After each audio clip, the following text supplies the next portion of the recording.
Hi dear student, आज के इस लेक्चर के अंदर हम स्टार्ट करेंगे साइबर सिक्योरिटी का unit 5 introduction to security policy and cyber law. देखिए, हमने प्रीवियस लेक्चर में तीन यूनिट कंप्लीट किया था साइबर सिक्योरिटी का। पहला यूनिट हमने कंप्लीट किया था एंड थर्ड यूनिट हमने कंप्लीट किया था एंड फोर्थ यूनिट हमने कंप्लीट कर लिया था। ठीक है, तीनों का वन शॉट लेक्चर आपको चैनल पे मिल जाएगा, प्लेलिस्ट में भी दे रखा है, जाके आप स्टडी कर सकते हैं। आज के इस यूनिट में हम फिफ्थ यूनिट स्टार्ट करेंगे साइबर सिक्योरिटी का introduction to security policy and cyber law. इसमें जितने भी आपको ये सिलेबस में टॉपिक्स दिए गए हैं सारे टॉपिक्स डिस्कस करूंगा। कुछ एडिशनली जो इंपॉर्टेंट क्वेश्चन है वो भी एड ऑन हमने किया है।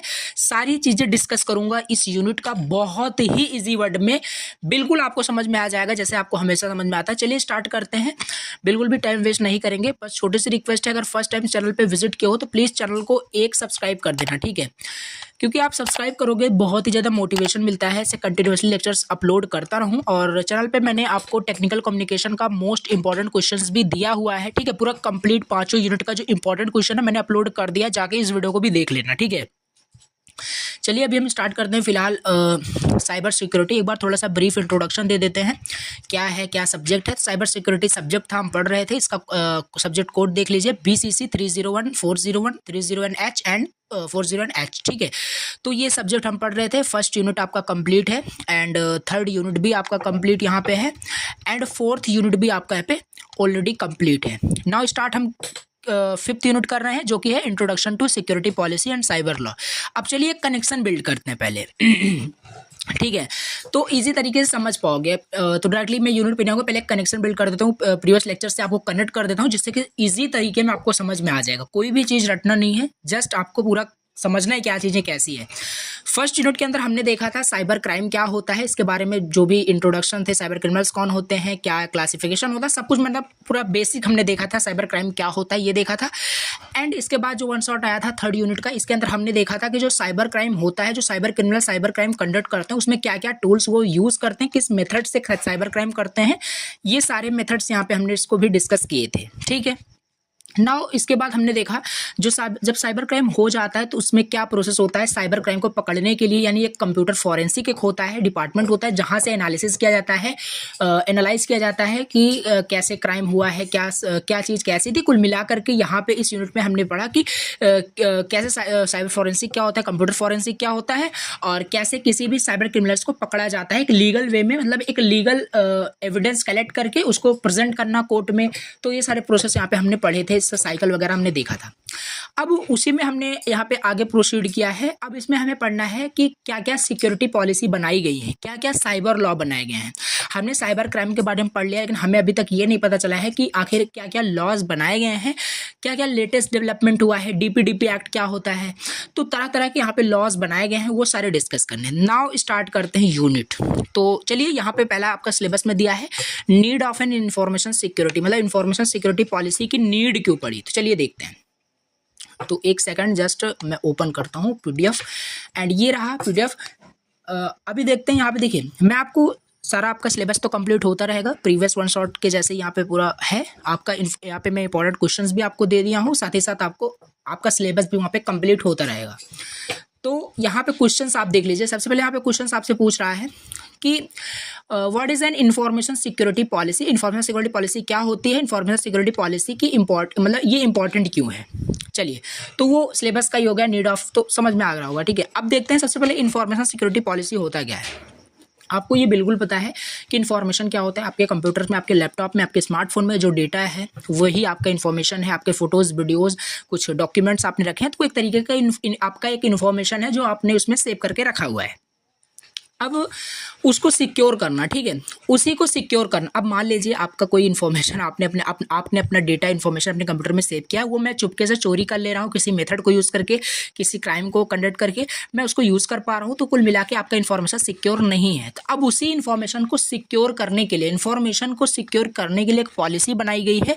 क्या पॉलिसी बनाई गई हम आगे देखेंगे। उसी पॉलिसी को यहाँ पे हमें पढ़ना है, यानी इन्फॉर्मेशन को सिक्योर करने के लिए जो पॉलिसी बनाई गई है उसी को इन्फॉर्मेशन सिक्योरिटी पॉलिसी कहते हैं। मतलब यहाँ पे rules to keep things safe means कुछ नियम बनाए गए हैं जो चीज़ों को सुरक्षित रखता है। यानी कि पॉलिसी इसलिए बनाई गई है कि आपकी जो इन्फॉर्मेशन है वो सिक्योर हो सके। सिंपल सी चीज़ है, डेफिनेशन के माध्यम समझते हैं। इंफॉर्मेशन सिक्योरिटी पॉलिसी एक फॉर्मल डॉक्यूमेंट होता है that outlines an organization approach to protecting its information assets. मतलब एक तरीका का आप इसे डॉक्यूमेंट बोल सकते हैं। जैसे कि आपको अगर मैं कुछ लिखित में कुछ रिटन में आपको एक डॉक्यूमेंट बना के दे दूं कि आप मेरे ऑर्गेनाइजेशन में अगर आप एक एम्प्लॉयर्स हैं, मैं आपको एक मतलब डॉक्यूमेंट बना के दे दूं कि ये रूल्स है, आप ऑर्गेनाइजेशन में अगर मेरे काम कर रहे हो तो आप इससे बाहर कुछ नहीं कर सकते, ये सारी चीज़ें डॉक्यूमेंट बना के आपको दे दूं, उसी के अंदर आपको काम करना होगा। उसी तरीके से इंफॉर्मेशन सिक्योरिटी पॉलिसी आपका एक फॉर्मल डॉक्यूमेंट होता है जो जिसमें आउटलाइन रहता है organization approach to protecting its information. Information के जो एसेट्स होते हैं, इन्फॉर्मेशन के जो पहलू होते हैं, इन्फॉर्मेशन में कोई बहुत सारी चीज़ें हो सकती है, फोटोज़ वीडियोज़ जो मैंने तरह तरह के बताए, तो वो हो सकता है आपका इन्फॉर्मेशन। उसी को प्रोटेक्ट करने के लिए जो एक रूल्स बनाया गया है उसी को कहा जाता है इन्फॉर्मेशन सिक्योरिटी पॉलिसी। नेम से आप इसको डिफाइन कर सकते हैं। नाउ दूसरा यहाँ पे डिफिनीशन यहाँ पे दिया है, अभी और समझ में आ जाएगा। इट डिफाइंस द रूल्स, ये डिफाइन करता है rules and procedure that employers must follow to ensure to confidentiality, integrity and availability of information. ये वही सेम आ गया goal of cyber security CIA। ठीक है, कुल मिलाकर के पॉलिसी लाने का क्या मतलब हुआ। ठीक है, इन्फॉर्मेशन सिक्योरिटी पॉलिसी क्या होता है हमने देख लिया। इन्फॉर्मेशन को सिक्योर करने के लिए, किसी भी चीज़ को सिक्योर करने के लिए जो रूल्स बनाए जाते हैं उसी को इन्फॉर्मेशन सिक्योरिटी पॉलिसी कहा जाता है। ठीक है तो इसे हम डिफाइन कर सकते हैं कि आपका जो इन्फॉर्मेशन है, जो डेटा है, उसको कॉन्फिडेंशियलिटी वो मतलब प्रोवाइड कर रहा हो, इंटीग्रिटी प्रोवाइड कर रहा हो, अवेलेबिलिटी प्रोवाइड कर रहा हो, इन्फॉर्मेशन आपका इन्फॉर्मेशन, वही होता है आपका इन्फॉर्मेशन सिक्योरिटी पॉलिसी। ठीक है, ये चीज़ें हमने देखी थी यूनिट फर्स्ट के अंदर, कॉन्फिडेंशियलिटी, इंटीग्रिटी और अवेलेबिलिटी क्या होता है, अब जाके आप आई थिंक आपने पढ़ा होगा। ठीक है, अब आगे बढ़ते हैं। यहाँ पे है an information security policy important for several reasons are as. अब ये इंपॉर्टेंट क्यों है, पॉलिसी आखिर बनाई क्यों गई। ठीक है, इन्फॉर्मेशन तो हम अपने कंप्यूटर में सेव करते हैं, बट इसमें बेनिफिट क्या है पॉलिसी लाने से। जैसे कि आपको समझ में ही आ रहा होगा क्वेश्चन में कि इन्फॉर्मेशन को सिक्योर करने के लिए यहाँ पे पॉलिसी बनाई गई है कुल मिलाकर के। तो पहला यहाँ पे यही हो गया। इसका आप अब तरह तरह से आपको पॉइंट्स में आपको लिखने हैं कि इन्फॉर्मेशन सिक्योरिटी पॉलिसी क्यों मतलब लाया गया, इसका क्या रीज़न था, इंपॉर्टेंट आपको बताना है, इंपॉर्टेंस आपको बताना है। सो पहला इसका इंपॉर्टेंस है प्रोटेक्टिंग सीक्रेट्स। मतलब यहाँ पे प्रोटेक्ट करने के लिए सीक्रेट्स को अब कैसे, इन्फॉर्मेशन को इन्फॉर्मेशन में आपको बहुत सारा हो सकता है, जैसे आपका कुछ सीक्रेट्स वगैरह है आपने अपने कंप्यूटर्स में सेव करके रखा है, दैट इज इन्फॉर्मेशन। ठीक है, वो ऑल्सो एक इन्फॉर्मेशन है। तो उसी को प्रोटेक्ट करने के लिए पहला आप लिख सकते हैं protecting secret and information security policy helps you sets of rules to protect your digital treasures like password, personal data and important document. आपने अपने कंप्यूटर में पर्सनल डेटा, अपना कोई डॉक्यूमेंट सेव करके रखा है, कोई आप मूवीज बना रहे हैं। ठीक है, मूवीज बना रहे हैं, उसको उसका एक ट्रेजर, उसका जो ट्रेजर होता है उसको आपने अपने कंप्यूटर में सेव करके रखा है। उसी सीक्रेट्स को प्रोटेक्ट करने के लिए इन्फॉर्मेशन सिक्योरिटी पॉलिसी बनाई गई है। अब ये एक्चुअल में पॉलिसीज क्या होती है हम आगे देखेंगे, तो बट यहाँ पे हम एक्चुअल में एक समझ रहे हैं कि डेफिनेशन इन्फॉर्मेशन सिक्योरिटी पॉलिसी की क्या होती है और इसकी इंपॉर्टेंस हम देख रहे हैं। तो इंपॉर्टेंस यही है, प्रोटेक्ट करने के लिए सीक्रेट्स को। दूसरा आप देखते हैं प्रिवेंट करने के लिए एक्सीडेंट्स को।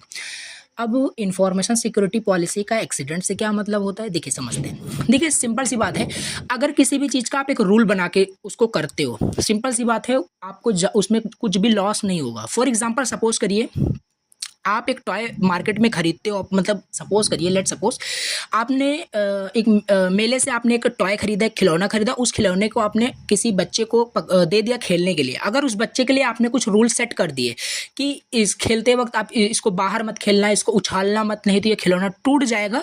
तो ऐसा कुछ अगर आपने रूल बना दिए, तो अगर वो बच्चा वो फॉलो करता है तो सिंपल सी बात है, वो उसका जो टॉय है, जो खिलौना आपने उसके लिए खरीदा है, वो लॉन्ग टाइम तक उसको यूज कर पाएगा, लॉन्ग टाइम तक वो खेल पाएगा, यानी वो उसका वो टॉय जो है सिक्योर होगा। उसी तरीके से कंप्यूटर की डेफिनेशन में समझते हैं प्रिवेंटिंग एक्सीडेंट का सिंपल मतलब होता है, अगर आप रूल्स बना के रखोगे, इन्फॉर्मेशन सिक्योरिटी पॉलिसी लाने का यही मतलब हुआ कि एक रूल्स बना दिया गया, अगर उस रूल्स के अंडर में आप कंप्यूटर लैपटॉप को यूज करते हो तो आपके कंप्यूटर लैपटॉप में कोई भी डेटा लॉस नहीं होगा, इवन आपका कंप्यूटर डैमेज नहीं होगा। ठीक है, यहाँ पे वही लिखा है, think of your computers as a toy, you want to make sure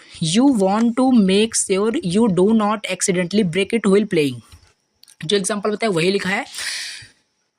the policy gives you guidelines, policy आपको सिंपल सी बात है गाइडलाइन देती है, जो कि आप यूज करते हो अपने कंप्यूटर्स को, फोन्स को सेफली यूज करते हो। ठीक है, अदरवाइज कोई गाइडलाइन ही नहीं है, आपने कुछ रूल्स ही नहीं बनाए हैं कंप्यूटर लैपटॉप को कैसे यूज करना है। आप फालतू के एप्लीकेशंस डाउनलोड कर रहे हैं, अननेसेसरी कोई टास्क परफॉर्म कर रहे हैं, सो वो चीज़ है आपका इन्फॉर्मेशन एट रिस्क हो जाता है, ठीक है। तो ये चीज़ आपका है एक्सीडेंटल इवन यहाँ पे एक्सीडेंटल डैमेज से अभी आपको बचाता है, और डेटा लॉस तो समझ ही रहे हो। तो ये चीज़ है आपका। तीसरा जो आपका यहाँ पे जो होता है इम्पोर्टेंस आपका इंफॉर्मेशन सिक्योरिटी पॉलिसी का, वो है आपका कीपिंग ऑर्डर। पहला क्या था, प्रोटेक्टिंग सीक्रेट, दूसरा क्या है प्रिवेंटिंग एक्सीडेंट, तीसरा क्या है कीपिंग ऑर्डर। कीपिंग ऑर्डर का मतलब होता है, सपोज करिए, देखिए सपोज करिए आप एक ऑर्गेनाइजेशन में काम कर रहे हैं, और उस ऑर्गेनाइजेशन में आपको आपका जो काम है वो डेटा को कलेक्ट करना, इन्फॉर्मेशन को कलेक्ट करके रखना है। और उसको अगर कोई भी आपसे बोलता है कि मुझे इस पर्टिकुलर पर्सन का कुछ इन्फॉर्मेशन निकाल के दो, तो इंस्टेंटली आप उसे दे पा रहे हो। तो कुल मिला के आप उस ऑर्गेनाइजेशन में काम कर रहे हो, तो उसके लिए आपको आपको एक रूल्स बना के दिया गया है, आपको एक मतलब ऑर्डर दे, मतलब इन्फॉर्मेशन सिक्योरिटी पॉलिसी आपको एक दिया गया है, जिसकी हेल्प से आप इन्फॉर्मेशन को, डेटा को एक ऑर्डर में रखे हुए हो, ठीक है। अदरवाइज वहाँ पे आप सारे डेटा को एक इधर से उधर मिक्स कर देते, फिर अगर कोई भी वहाँ से आपको मांगता, किसी का भी इन्फॉर्मेशन मांगता है, डेटा मांगता, तो आप दे ना पाते, ठीक है। तो इस तरीके से रिलेट करके आप समझिए क्या यहाँ पे बोल रहा है। सो ये है इसका importance. And information security policy creates order in digital world, making it easier for, देखिए यहाँ पे वही लिखा है, ईजियर हो जाता है for organisation to manage and secure their information. उनका इन्फॉर्मेशन भी इस तरीके से सिक्योर हो जाता है, और प्लस चीज ईजी टू फाइंड हो जाता है, ईजी टू सर्च करना हो जाता है किसी भी इन्फॉर्मेशन को, किसी भी डेटा को, ठीक है, अगर ऑर्डर में सेट होता है तो ये हो गया इसका third importance. Now fourth importance देखते हैं। फोर्थ इंपॉर्टेंस यहाँ पे लीगल कॉम्प्लियंस। लीगल कॉम्प्लियंस क्या होता है, देखिए लीगल कॉम्प्लियंस का सिंपल मतलब होता है, अभी उसी ऑर्गेनाइजेशन में जब आप काम कर रहे हो, अगर वहाँ पे आप जैसे कि मान लीजिए किसी ने आप ऑर्गेनाइजेशन में काम कर रहे हो, आपको बोला गया किसी पर्सन का आप डेटा निकाल के दो। अगर वहाँ पे आपने कीपिंग ऑर्डर फॉलो नहीं किया है, अपने इन्फॉर्मेशन को, डेटा को अगर एक सीक्वेंस में नहीं सेट किया है, नहीं अच्छे से अरेंज किया है, तो वहाँ पे आप डेटा को सिंपल सी बात है फाइंड नहीं कर पाओगे, ठीक है। सब इधर उधर आप मिक्स करके रखे हो, तो कैसे किसी एक पर्टिकुलर पर्सन का डेटा कैसे आप फाइंड करके आप दे पाओगे, वो भी फ्यू सेकंड में, आपको कुछ ही मतलब मिनट्स में उसको निकाल के देना होता है। सो उस तरीके से आप रिलेट करिए, तो नहीं हो पाएगा। तो उसी तरीके से फिर आपको पेनाल्टी लगाई जा सकती है, ठीक है, आपसे मतलब कुछ वहाँ पे पेनाल्टी आपको लगाई जा सकती है, जो कि लीगल पेनाल्टी आपका हो सकता है। तो वही होता है लीगल कॉम्प्लेक्स का मतलब है। So many places have rules, बहुत जगह कुछ रूल्स होते हैं, how information should be handle, कि इन्फॉर्मेशन हैंडल कैसे किया जा रहा है। बहुत जगह रूल्स बनाए गए हैं कि इन्फॉर्मेशन को कैसे हैंडल करना है। And information security policy helps organisation follow the rules. So simple सी बात है, हम इंपॉर्टेंस पढ़ रहे हैं, तो इन्फॉर्मेशन सिक्योरिटी पॉलिसी हेल्प करता है ऑर्गेनाइजेशन को फॉलो करने के लिए इस तरीके के रूल्स को, avoiding legal issue and penalty. तो अगर आप इन्फॉर्मेशन सिक्योरिटी पॉलिसी को फॉलो करोगे, तो जो मैंने आपको बताया, अगर कोई भी आगे आपको बोलता है कि एक पर्सन का आपको पर्टिकुलर डेटा निकाल के देना है, तो आप इंस्टेंटली उसको दे पाएंगे, फिर आपको वहाँ पे कोई भी इशू नहीं आएगा, कोई भी लीगल पेनाल्टी आपको नहीं देनी पड़ेगी। तो ये चीज़ है आपका लीगल कॉम्प्लियंस। तो आप अपने भी वर्ड में लिख सकते हैं, बहुत सारे यहाँ पे आपके इंपॉर्टेंस हो सकते हैं। पहला हो गया प्रोटेक्टिंग सीक्रेट, दूसरा हो गया प्रिवेंटिंग एक्सीडेंट, तीसरा हो गया कीपिंग ऑर्डर, फोर्थ हो गया लीगल कॉम्प्लियंस। नाउ यहाँ पे फिफ्थ है आपका ट्रस्ट एंड रिपुटेशन। तो देखिए यहाँ पे फिफ्थ जो इंपॉर्टेंस है, trust and reputation. Trust and reputation अब क्या होता है, देखिए इन्फॉर्मेशन अगर आप सिक्योर किसी का भी रखते हो, तो एक ट्रस्ट बिल्ड होता ही होता है। और आप सपोज करिए ऑर्गेनाइजेशन में काम कर रहे हो, और उसी ऑर्गेनाइजेशन में आपको बोला गया किसी भी पर्टिकुलर का आप इन्फॉर्मेशन निकाल के दो, डेटा निकाल के दो, तो वहाँ पे क्या होगा, अगर आप उसका डेटा निकाल के दोगे, अगर आपने इन्फॉर्मेशन सिक्योरिटी पॉलिसी मतलब पॉलिसी को फॉलो करके इन्फॉर्मेशन को स्टोर किया है, सो देन आप प्रोवाइड करा सकते हो, इंस्टेंटली उसको दे सकते हैं। बट अगर आपने पॉलिसी को फॉलो नहीं किया, तो आप नहीं प्रोवाइड करा पाएंगे, और रिपुटेशन फिर ऑर्गेनाइजेशन का खराब होगा। बट अगर आपने फॉलो किया है पॉलिसी का, सो आप इंस्टेंटली उसको जो भी इन्फॉर्मेशन रिक्वायरमेंट है आप उसको प्रोवाइड करा पाएंगे, और इससे आपका ट्रस्ट भी बिल्ड होगा और ऑर्गेनाइजेशन की एक रिपुटेशन भी बिल्ड होगी। सो ये हो गया इसका फिफ्थ इंपॉर्टेंस। पहला क्या था, प्रोटेक्टिंग सीक्रेट, सेकंड क्या है, प्रिवेंटिंग एक्सीडेंट, थर्ड क्या है, कीपिंग ऑर्डर, ऑर्डर में रखने के लिए इंपॉर्टेंट यहाँ पे आपका होता है, and fourth legal compliance, and fifth trust and reputation. ये हो गया। नाउ नेक्स्ट क्वेश्चन देखते हैं। नेक्स्ट क्वेश्चन यहाँ पे है, what is Indian cyber law. Indian cyber law क्या होता है और इसके प्राइमरी ऑब्जेक्टिव क्या होता है। एक बार मैं आपको सिलेबस दिखा देता हूँ कि सिलेबस के अकॉर्डिंग हम यहाँ पे देख रहे हैं। देखिए पहला हम यहाँ पे था आपका need of N information security policy, क्या होता है सब डिटेल्स हमने देख लिया। अब देखते हैं इंडियन साइबर लॉ क्या होता है, इसके अंदर काफ़ी सारे ऑब्जेक्टिव्स हैं, लेटेस्ट डेवलपमेंट है, डीपीडीपी एक्ट है, सब कुछ डिटेल से देखेंगे ईजी वर्ड में। चलिए देखते हैं, ठीक है।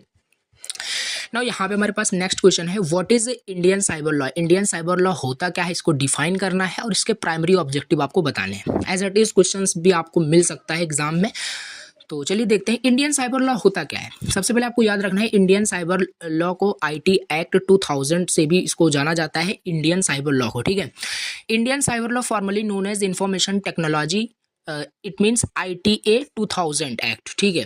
इंफॉर्मेशन टेक्नोलॉजी एक्ट, इसी को इंडियन साइबर लॉ के नाम से जाना जाता है। अब जो ITA एक्ट जो बनाया गया, यानी कि जो IT इंफॉर्मेशन टेक्नोलॉजी एक्ट जो बनाया गया है, इसी के अंदर काफ़ी सारे लॉज बनाए गए हैं, जिसमें कि आपका डिफेमेशन का हो गया, स्पूफिंग का हो गया, फिशिंग का हो गया, ठीक है। जो भी साइबर क्राइम कंडक्ट होते हैं उसका यहाँ पे लॉ बनाया गया है इसी एक्ट के अंदर। अब उसको हम देखेंगे बाद में। पहले तो यहाँ पे जो क्वेश्चन है वो बोला गया कि इंडियन साइबर लॉ क्या होता है, इसके प्राइमरी ऑब्जेक्टिव बताइए। तो इंडियन साइबर लॉ क्या होता है, अगर एक वर्ड में मैं आपको डिफाइन करने को बोलूँ, कोई भी साइबर क्राइम कंडक्ट हो रहा है, कोई भी साइबर क्राइम कंडक्ट हो रहा है, उसी को प्रोटेक्ट करने के लिए इंडियन साइबर लॉ बनाया गया है, लॉ बनाया गया है। अगर आप फिजिकली भी सोचो कि कुछ भी लॉ क्यों बनाया जाता है, किसी भी चीज़ को मतलब प्रिवेंट करने के लिए, किसी भी चीज़ से मतलब सिक्योरिटी प्रोवाइड करने के लिए, किसी से प्रोटेक्ट होने के लिए लॉज बनाए जाते हैं। उसी तरीके से साइबर क्राइम जो कंडक्ट होता है उससे यहाँ पे प्रोटेक्ट होने के लिए, प्रोटेक्शन के लिए, प्रिवेंट करने के लिए इंडियन साइबर लॉ यहाँ पे बनाया गया है, जो कि बहुत सारे यहाँ पे लॉज हैं, वो बाद में हम देखेंगे। तो यही हो गया आपका, इसको डिफाइन कर सकते हो formally known as information technology act 2000 along with its amendments is the primary legal framework governing cyberspace and electronic transaction in India। ठीक है, आप कोई भी मतलब इलेक्ट्रॉनिक, कुछ भी इलेक्ट्रॉनिक मीडिया का यूज़ करें, यानी कि कंप्यूटर्स, लैपटॉप, कुछ किसी का भी यूज़ करके कुछ भी इंफॉर्मेशन शेयरिंग करते हैं, सो एक लॉज बनाया गया, उसी लॉज के अंदर आपको अपने कंप्यूटर्स को यूज़ करना है, अपने मतलब जो भी इलेक्ट्रॉनिक डिजिटल मीडिया में जो भी ट्रांजेक्शन आप परफॉर्म करते हैं इसी लॉज के अंदर में आपको करना होता है। तो अगर यहाँ पे आपको डिफाइन करना है एक वर्ड में कि इंडियन साइबर लॉ क्या होता है, इंडियन साइबर लॉ इसलिए बनाया गया है जिससे कि जो साइबर क्राइम कंडक्ट होता है उसी से हम प्रोटेक्ट हो सकें, प्रोटेक्शन यहाँ पे प्रोवाइड करने के लिए आपका इंडियन साइबर लॉ यहाँ पे बनाया गया है, ऐसे समझ सकते हैं, ठीक है। अब यहाँ पे हम थोड़ा सा देख लेते हैं कि इसका ऑब्जेक्टिव क्या है। तो इंडियन साइबर लॉ एक सेट ऑफ रूल्स है, एक सेट ऑफ रूल्स बना दिया गया है जिसमें कि हम साइबर क्राइम से प्रोटेक्ट हो सकते हैं। साइबर क्राइम अगर कंडक्ट हो जाता है तो हम वहाँ पे उसके लिए हम आगे मतलब फर्दर जो भी ऑपरेशंस होते हैं, जो भी वहाँ पे केस रजिस्टर करना होता है, कैसे अटैकर्स को पकड़ा जाता है, तो साइबर लॉ के अंदर ही सारी चीज़ें बताई जाती है। क्या लॉ है, किसी भी पर्टिकुलर अगर साइबर क्राइम आपके साथ कंडक्ट हो जाता है, ये सारे उसके अंदर बताए गए हैं। अभी इसका मेन ऑब्जेक्टिव क्या है, इसका ऑब्जेक्टिव क्या है इंडियन साइबर लॉ का। Main objective of Indian cyber law include addressing issue related to electronic transaction, digital signature, cyber crimes and also protection of data information in digital space। देखिए Indian cyber law का main objective ये है कि आपका जो personal data है, personal information है, वो पूरी तरीके से सुरक्षित रह सके, सेफ रह सके। Main objective of Indian cyber law including जैसे कि आपका इशू बताया गया है, जैसे कि आपका इलेक्ट्रॉनिक ट्रांजेक्शन, यानी कि जो भी आप इलेक्ट्रॉनिक ट्रांजेक्शन करते हैं, ऑनलाइन पेमेंट वगैरह करते हैं, डिजिटल सिग्नेचर हो गया आपका, साइबर क्राइम जो कंडक्ट होता है इसी से रिलेटेड, इसी से प्रोटेक्शन के लिए, आपके डेटा को प्रोटेक्ट करने के लिए, इन्फॉर्मेशन को प्रोटेक्ट करने के लिए, डिजिटल स्पेस में, डिजिटल साइबर स्पेस में प्रोटेक्ट करने के लिए ही इंडियन साइबर लॉ बनाया गया है, ठीक है। और हम यहाँ पे देख लेते हैं अच्छे से क्या होता है इंडियन साइबर लॉ। देखिए आईटी एक्ट 2000 यहाँ पे, यानी कि Indian cyber law, it is a generic term, एक जनरल टर्म इसे हम बोल सकते हैं, विच डिनोट, जो डिनोट करता है all aspect issue at the legal consequence on the internet, the world wide web and cyber space. ये जो Indian cyber law IT act जो है, ये एक जनरल टर्म इसे आप बोल सकते हैं, जो डिनोट करता है सारे एस्पेक्ट्स को, जो इशू हैं लीगल कॉन्सिक्वेंसेस में, जो इंटरनेट पे मतलब जो साइबर स्पेस पे कंडक्ट किए जाते हैं, उसी को ये क्या करता है, डिफाइन करता है, उसी को बताता है कि क्या क्या साइबर क्राइम कंडक्ट होते हैं, क्या क्या उसके लिए क्या लॉज बनाए गए हैं, ये सारी चीज़ें इसके अंदर आती हैं साइबर लॉ। इस तरीके से थोड़ा सा आप डायग्राम वगैरह बना सकते हैं, इससे भी बेटर आप कर सकते हैं, ठीक है। ये हो गया आपका Indian cyber law. Indian cyber law एक बार फिर से मैं रिपीट करता हूँ, इंडियन साइबर लॉ क्या होता है। इंडियन साइबर लॉ एक तरीके का एक्ट है, सेट ऑफ रूल्स है जो गवर्नमेंट बनाई है उन लोगों के लिए जिनके साथ साइबर क्राइम कंडक्ट हो जाता है, जो साइबर क्राइम कंडक्ट करते हैं, ठीक है, उनके लिए बनाया गया है। अगर कोई भी साइबर क्राइम कंडक्ट करता है तो उनके लिए कुछ लॉ बनाए गए हैं। अगर कोई स्पूफिंग करता है, कोई फिशिंग करता है, कोई डिफेम करता है किसी भी पीपल को, किसी भी पर्सन को थ्रू साइबर स्पेस, यानी कि साइबर स्पेस में, यानी कंप्यूटर का यूज़ करके, ऑनलाइन यूज़ करके, मतलब इंटरनेट का यूज़ करके किसी को भी अगर डिफेम करता है या साइबर क्राइम कंडक्ट करता है, उनके लिए लॉ बनाए गए हैं जिनके अंदर उनको एक समझ सकते हो एक्चुअल जो पनिशमेंट होती है वो दी जाती है इंडियन साइबर लॉ के अंतर्गत। ये काफ़ी डीपली में देख लिया। अभी हम इसके ऑब्जेक्टिव देखते हैं, ठीक है। Primary objective of Indian cyber law, क्या क्या ऑब्जेक्टिव हैं इंडियन साइबर लॉ के। पहला इसका देखिए, its primary objective are as follows. पहला इसका है legal recognition. Legal recognition means सबसे पहले रिकॉग्निशन का मतलब होता है कि मान्यता किसी भी चीज़ का। अब देखते हैं the ITA 2000 and information technology act 2000 ये प्रोवाइड करता है legal recognition to electronic documents, digital signature and electronic transaction. अब इसका क्या मतलब है, यहाँ पे देखिए लीगल रिकॉग्निशन का सिंपल मतलब है कि जो ये एक्ट होता है एक तरीके का आपको लीगल रिकॉग्निशन प्रोवाइड करता है। कैसे, जैसे कि अगर आपके साथ साइबर क्राइम आपके साथ कंडक्ट हो गया, ठीक है, वो किसी भी टाइप का हो सकता है, तो आपके पास एक लीगल रिकॉग्निशन है, आपके पास एक लीगल मान्यता है कि आप किसी जो भी साइबर क्राइम कंडक्ट हुआ है जाके आप क्या कर सकते हैं, उसका आपके पास मान्यता है, उसको आप कंप्लेंट कर सकते हैं, ठीक है, फर्दर उसको आप केस रजिस्टर करा सकते हैं। सो ये सारी चीज़ें हैं आपका इंपॉर्टेंस पहला इसका इंडियन साइबर लॉ का आने का, ITA एक्ट लागू होने का यही पहला ऑब्जेक्टिव है, लीगल रिकॉग्निशन। आपको एक लीगल मान्यता प्राप्त हुआ है, लीगल रिकॉग्निशन है, ठीक है। यहाँ पे वही डेफिनेशन भी लिखी है, ITA 2000 provides legal recognition to electronic document, digital signature and electronic transaction. ये हो गया। सेकंड यहाँ पे इंपॉर्टेंट मेन ऑब्जेक्टिव इसका है साइबर क्राइम एंड पेनाल्टीज। पहला legal recognition, second cyber crime and penalties. The law prescribe penalties for offence to determine cyber criminal activities such as theft, hacking और other cyber crimes. जैसे suppose करिए आपके साथ अगर cyber crime होता है या आप साइबर क्राइम कंडक्ट कर लेते हैं, तो इस लॉ के अंदर ये भी बताया गया है, इसका मेन ऑब्जेक्टिव ये भी है कि जो भी साइबर क्राइम करता है उनसे पेनाल्टी लगाई जाती है, उनको कुछ एक्चुअल पनिशमेंट दी जाती है। कुल मिला के आपको यहाँ पे ऑब्जेक्टिव बताना है इंडियन साइबर लॉ का कि ये क्यों आया, इसका रीज़न क्या था।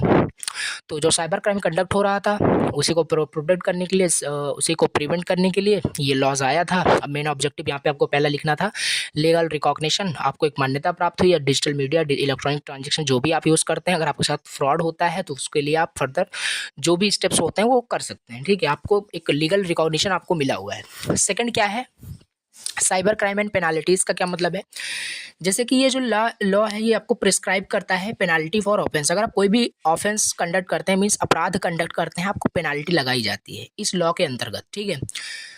आपको पनिशमेंट भी इवन किया जा सकता है, पनिश भी किया जा सकता है। सो ये साइबर क्रिमिनल जो एक्टिविटीज़ होते हैं, जैसे कि थेफ्ट करना, किसी भी आइडेंटिटी को हैकिंग करना, अदर साइबर क्राइम जो होते हैं, इसके लिए क्या करते हैं कि पेनाल्टी यहाँ पे लगाई गई है इस लॉ के अंदर। ये भी आपका एक इम्पोर्टेंस हो गया, इम्पोर्टेंस या ऑब्जेक्टिव बोल सकते हैं।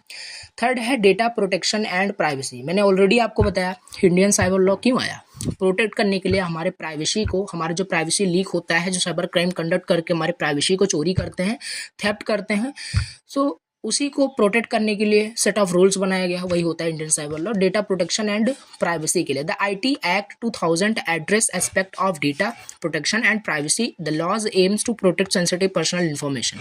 सेम वही लिखा हुआ है कि डेटा को प्रोटेक्ट करने के लिए, प्राइवेसी को प्रोटेक्ट करने के लिए इसका मेन ऑब्जेक्टिव है। एंड फोर्थ है डिजिटल एविडेंस। डिजिटल एविडेंस हमने फोर्थ यूनिट में काफ़ी अच्छे से देखा था।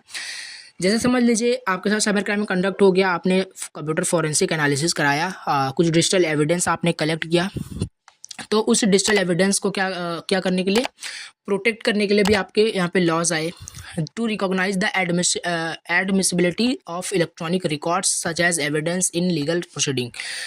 तो यहाँ पे आप फोर्थ इसका ऑब्जेक्टिव ले सकते हैं डिजिटल एविडेंस। डिजिटल एविडेंस का मतलब ये ऑब्जेक्टिव कैसे, मीन्स कि जब भी आप वहाँ पे एनालिसिस करते हैं, जैसे कंप्यूटर फॉरेंसिक में हमने देखा था, तो वहाँ पे जब भी आप एनालिसिस करते हैं तो आपको कुछ डिजिटल एविडेंस मिलता है, तो उन्हीं डिजिटल एविडेंस को मतलब कि उसकी एडमिसिबिलिटी को मतलब मेंटेन करने के लिए, लाइक CIA जो मैंने बताया था कि यानी उसमें कोई चेंज ना हो, ठीक है, इंटीग्रिटी मेंटेन हो, तो उसके लिए भी लॉज बनाए गए। अगर उसमें भी कुछ चेंज होता है, डिजिटल एविडेंस में भी चेंज होता है, तो उसके लिए भी वहाँ पे लॉज बनाए गए हैं। तो ये मेन ऑब्जेक्टिव है। नाउ फिफ्थ तो आप लिख सकते हैं साइबर सिक्योरिटी के लिए। कुल मिलाकर के जो लास्ट में आप लिख सकते हैं, कुल मिलाकर के इंडियन साइबर लॉ को आने का मतलब है साइबर को सिक्योर करना। साइबर का मतलब कंप्यूटर, सॉफ्टवेयर, डेटा जो भी है, इसको क्या करना, सिक्योर, मतलब सिक्योरिटी प्रोवाइड करना, यानी कि सिक्योर करना। ये हो गया आपका इसका प्राइमरी ऑब्जेक्टिव। एक बार हम फिर से देखते हैं इंडियन साइबर लॉ क्या होता है, हमने देख लिया था अच्छे से। इसके बाद प्राइमरी ऑब्जेक्टिव पहला लीगल रिकॉग्निशन एंड दूसरा साइबर क्राइम्स एंड पेनाल्टीज है, सेकंड डेटा प्रोटेक्शन प्राइवेसी है, फोर्थ डिजिटल एविडेंस है, फिफ्थ आपका साइबर सिक्योरिटी, साइबर को सिक्योर करना, कंप्यूटर को सिक्योर करने के लिए यहाँ पे इंडियन साइबर लॉ आया हुआ है। और ये मत भूलना, इसको ITA 2000 बोला जाता है, इंफॉर्मेशन टेक्नोलॉजी एक्ट 2000। डायरेक्टली ऐसे भी क्वेश्चन पूछे जा सकते हैं, ठीक है। नाउ नेक्स्ट हम देखते हैं, नेक्स्ट क्वेश्चन क्या है, what are the rights of individual and organisation under Indian cyber law. देखिए इंडियन साइबर लॉ के अंदर अब हम यहाँ पे इंडियन साइबर लॉ हमने देख लिया क्या होता है, इसका ऑब्जेक्टिव देख लिया। अब इसी के अंदर काफ़ी सारे आपके क्वेश्चंस आएंगे, ठीक है। लेटेस्ट डेवलपमेंट क्या हुआ है इंडियन साइबर लॉ के अंदर, और इसके अंदर क्या क्या राइट्स दिए गए हैं इंडिविजुअल को, क्या क्या राइट्स दिए गए हैं ऑर्गेनाइजेशन को, तो ये सारी चीज़ें देखेंगे। तो क्वेश्चन यहाँ पे है, what are the rights of individual and organisation under Indian cyber law, यानी इंडियन साइबर लॉ के अंदर क्या क्या राइट्स हैं जो इंडिविजुअल को दिया गया है, क्या क्या राइट्स हैं जो ऑर्गेनाइजेशन को दिया है। चलिए देखते हैं। पहला यहाँ पे है, और ये क्वेश्चन मोस्ट इंपॉर्टेंट है, नोट डाउन कर लीजिएगा, मोस्ट इंपॉर्टेंट, ठीक है। नाउ यहाँ पे है आपका rights of individual. Rights of मतलब कोई भी इंडिविजुअल है उसको क्या क्या राइट्स दिए गए हैं इंडियन साइबर लॉ के अंदर, ठीक है। जैसे अभी आप इंडिया में रह रहे हो तो इंडिया में आपको बहुत सारे आपके मतलब बहुत सारे लॉज बनाए गए हैं कि आपको कोई भी इंडिविजुअल है वो मतलब पूरी तरीके से इंडिपेंडेंट है, कुछ भी कर सकता है, ठीक है। तो ये चीज़ें हैं जो आप रिलेट कर सकते हैं। उसी तरीके से इंडियन साइबर लॉ के अंदर भी अगर आप कंप्यूटर को यूज़ करते हैं, कंप्यूटर सॉफ्टवेयर, कंप्यूटर लैपटॉप को यूज़ करते हैं, तो आपको ये जो मैं अभी बताने जा रहा हूँ, ये सारे आपको राइट्स दिए गए हैं, आप बिल्कुल इसको कर सकते हैं। सो राइट्स ऑफ इंडिविजुअल यहाँ पे है आपका राइट टू प्राइवेसी। सबसे पहला दिया गया है राइट टू प्राइवेसी, यानी एक इंडिविजुअल अपनी प्राइवेसी को मेंटेन कर सकता है, यानी एक इंडिविजुअल अपने डेटा को, अपने पर्सनल इंफॉर्मेशन को प्राइवेट कर सकता है। इससे उसको कोई नहीं मना कर सकता है कि नहीं तुम्हें पब्लिक ही करना है, ऐसा कुछ नहीं है। यहाँ पे अगर आप कंप्यूटर लैपटॉप यूज़ करते हैं, उसमें कोई भी इलेक्ट्रॉनिक डिजिटल ट्रांजेक्शन कुछ भी करते हैं, आप अपने प्राइवेसी को मेंटेन कर सकते हैं। Individual have the right to keep their personal information private and secure, जो बताए वही यहाँ पे लिखा है। सेकेंड यहाँ पे राइट्स दिया गया है डिजिटल सिक्योरिटी, यानी एक इंडिविजुअल अपने मतलब डिजिटल चीज़ों को भी सिक्योर कर सकता है। मीन्स यहाँ पे क्या है, individual have the rights to use digital services and conduct transaction in a secure online environment. जो इंडिविजुअल है उसके पास राइट्स है यूज़ करना डिजिटल सर्विसेज को यूज कर सकता है, कंडक्ट कर सकता है ट्रांजेक्शन को एक सिक्योर ऑनलाइन इन्वायरमेंट में। तो राइट्स ऑफ इंडिविजुअल क्या क्या है, पहला राइट टू प्राइवेसी है, राइट टू डिजिटल सिक्योरिटी है। Now third right to file complaints, right to file complaint. Suppose करिए आपके साथ अगर यहाँ पे कोई भी साइबर क्राइम कंडक्ट हो जाता है तो आपके पास ये अधिकार है, ये राइट्स आपके पास है कि आप फाइल कंप्लेंट कर सकते हैं उसके अगेंस्ट, साइबर क्रिमिनल्स के अगेंस्ट आप फाइल यहाँ पे कंप्लेंट्स कर सकते हैं, ये भी राइट्स है, ठीक है। तो ये भी आपका हो गया। If individual are victims of cyber crimes they have the right of file complaint with law enforcement agencies।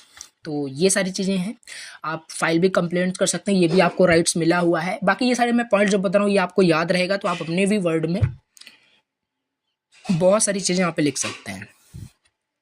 तो यहाँ पे हम फोर्थ देख लेते हैं। फोर्थ जो यहाँ पे दिया है, right to access electronic records.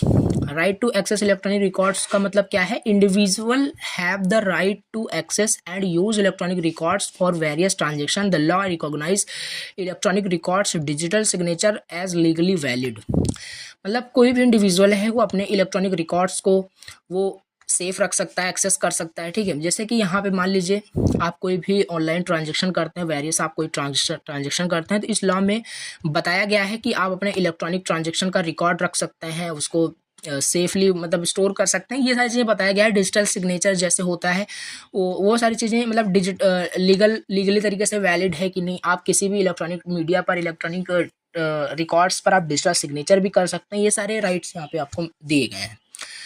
तो ये हो गया राइट्स ऑफ इंडिविजुअल यहाँ पे दिया। इसके आगे भी बहुत सारे आप यहाँ पे लिख सकते हैं अगर आपके माइंड में आ रहा है, बाकी इनफ है, इतना मैंने दिया। अभी राइट टू ऑर्गेनाइजेशन देखते हैं। पहला राइट ऑफ इंडिविजुअल में राइट टू प्राइवेसी है, राइट टू डिजिटल सिक्योरिटी है, राइट टू फाइल कंप्लेंट्स है, right to access electronic records है, ठीक है। नो राइट ऑफ ऑर्गेनाइजेशन क्या है, यानी अब ऑर्गेनाइजेशन के लिए देखते हैं। आपका कोई एक बड़ा सा ऑर्गेनाइजेशन है और अब आपके उस बड़े से ऑर्गेनाइजेशन के लिए क्या क्या मतलब इंडियन साइबर लॉ के अंदर क्या क्या राइट्स आपको दिए गए हैं। सो चलिए देखते हैं। पहला यहाँ पे है राइट टू साइबर सिक्योरिटी, यानी आपका एक बड़ा सा ऑर्गेनाइजेशन है, उसमें बहुत सारे कंप्यूटर लैपटॉप आप यूज़ करते हैं, उसका यूज़ होता है आपके ऑर्गेनाइजेशन में, तो आपके पास राइट है कि आप अपने साइबर को सिक्योर कर सकें। साइबर का मतलब कंप्यूटर को आप अपने सिक्योर कर सकें। Organisation have the right to implement cyber security measures to protect their digital assets, data and information system from cyber threats, यानी साइबर थ्रेट से आप अपने डेटा को प्रोटेक्ट करने के लिए आपके पास राइट्स है। आप अपने ऑर्गेनाइजेशन के जो भी सीक्रेट्स हैं, जो भी इंफॉर्मेशन है आपके अपने ऑर्गेनाइजेशन का, वो आप बिल्कुल सिक्योर कर सकते हैं। इसमें कुछ भी नहीं, आप यहाँ पे लिख सकते हैं और भी, ठीक है। राइट टू साइबर सिक्योरिटी यहाँ पे हो गया। राइट टू साइबर सिक्योरिटी पहला, यानी कि किसी भी ऑर्गेनाइजेशन के पास राइट्स है, वो अपने जो साइबर सिक्योरिटी जो ये राइट्स है इसको इम्प्लीमेंट कर सकते हैं, अपने प्रोटेक्ट कर सकते हैं अपने डिजिटल एसेट्स को, data information system cyber threat से उसको बिल्कुल प्रिवेंट कर सकते हैं। नाउ सेकंड यहाँ पे राइट दिया गया है, सेकंड राइट दिया है राइट टू डिजिटल सिग्नेचर। किसी भी ऑर्गेनाइजेशन के पास ये राइट्स है कि वो डिजिटल सिग्नेचर कर सकता है, ठीक है। डिजिटल सिग्नेचर भी आपका एक तरीके का वैलिडिटी चेक करने के लिए किया जाता है, जिससे कि इससे ये प्रूफ होता है कि कोई भी जो डिजिटल मीडिया है वो वैलिड है या इनवैलिड है। अगर डिजिटल सिग्नेचर होता है तो बिल्कुल वो वैलिड होता है, यानी कि किसी भी ऑर्गेनाइजेशन के पास ये अथॉरिटी है, ये राइट्स है कि वो किसी भी डॉक्यूमेंट पर डिजिटल सिग्नेचर कर सकता है, एक्सेप्ट वहाँ पे फिजिकल सिग्नेचर। ऐसे होता है फिजिकल सिग्नेचर भी, जब जैसे एग्जाम्पल लेते हैं, जैसे आप अपने कॉलेज में जब भी किसी भी कोई भी एप्लीकेशन राइट करते हैं, अगर अपने डायरेक्टर एचओडी के पास जाते हैं तो वहाँ पे फिजिकली सिग्नेचर किया जाता है। उसी तरीके से डिजिटल सिग्नेचर भी होता है, जो कि इलेक्ट्रॉनिक मीडिया में होता है, डिजिटल मीडिया के अंदर होता है, जो कि वो भी वैलिड होता है। जब तक वहाँ पे अपने एचओडी का पे साइन नहीं कराते, सिग्नेचर नहीं कराते, तब तक वो आपका एप्लीकेशन वैलिड नहीं होता। उसी तरीके से डिजिटल मीडिया के अंदर भी आपका डिजिटल सिग्नेचर होता है।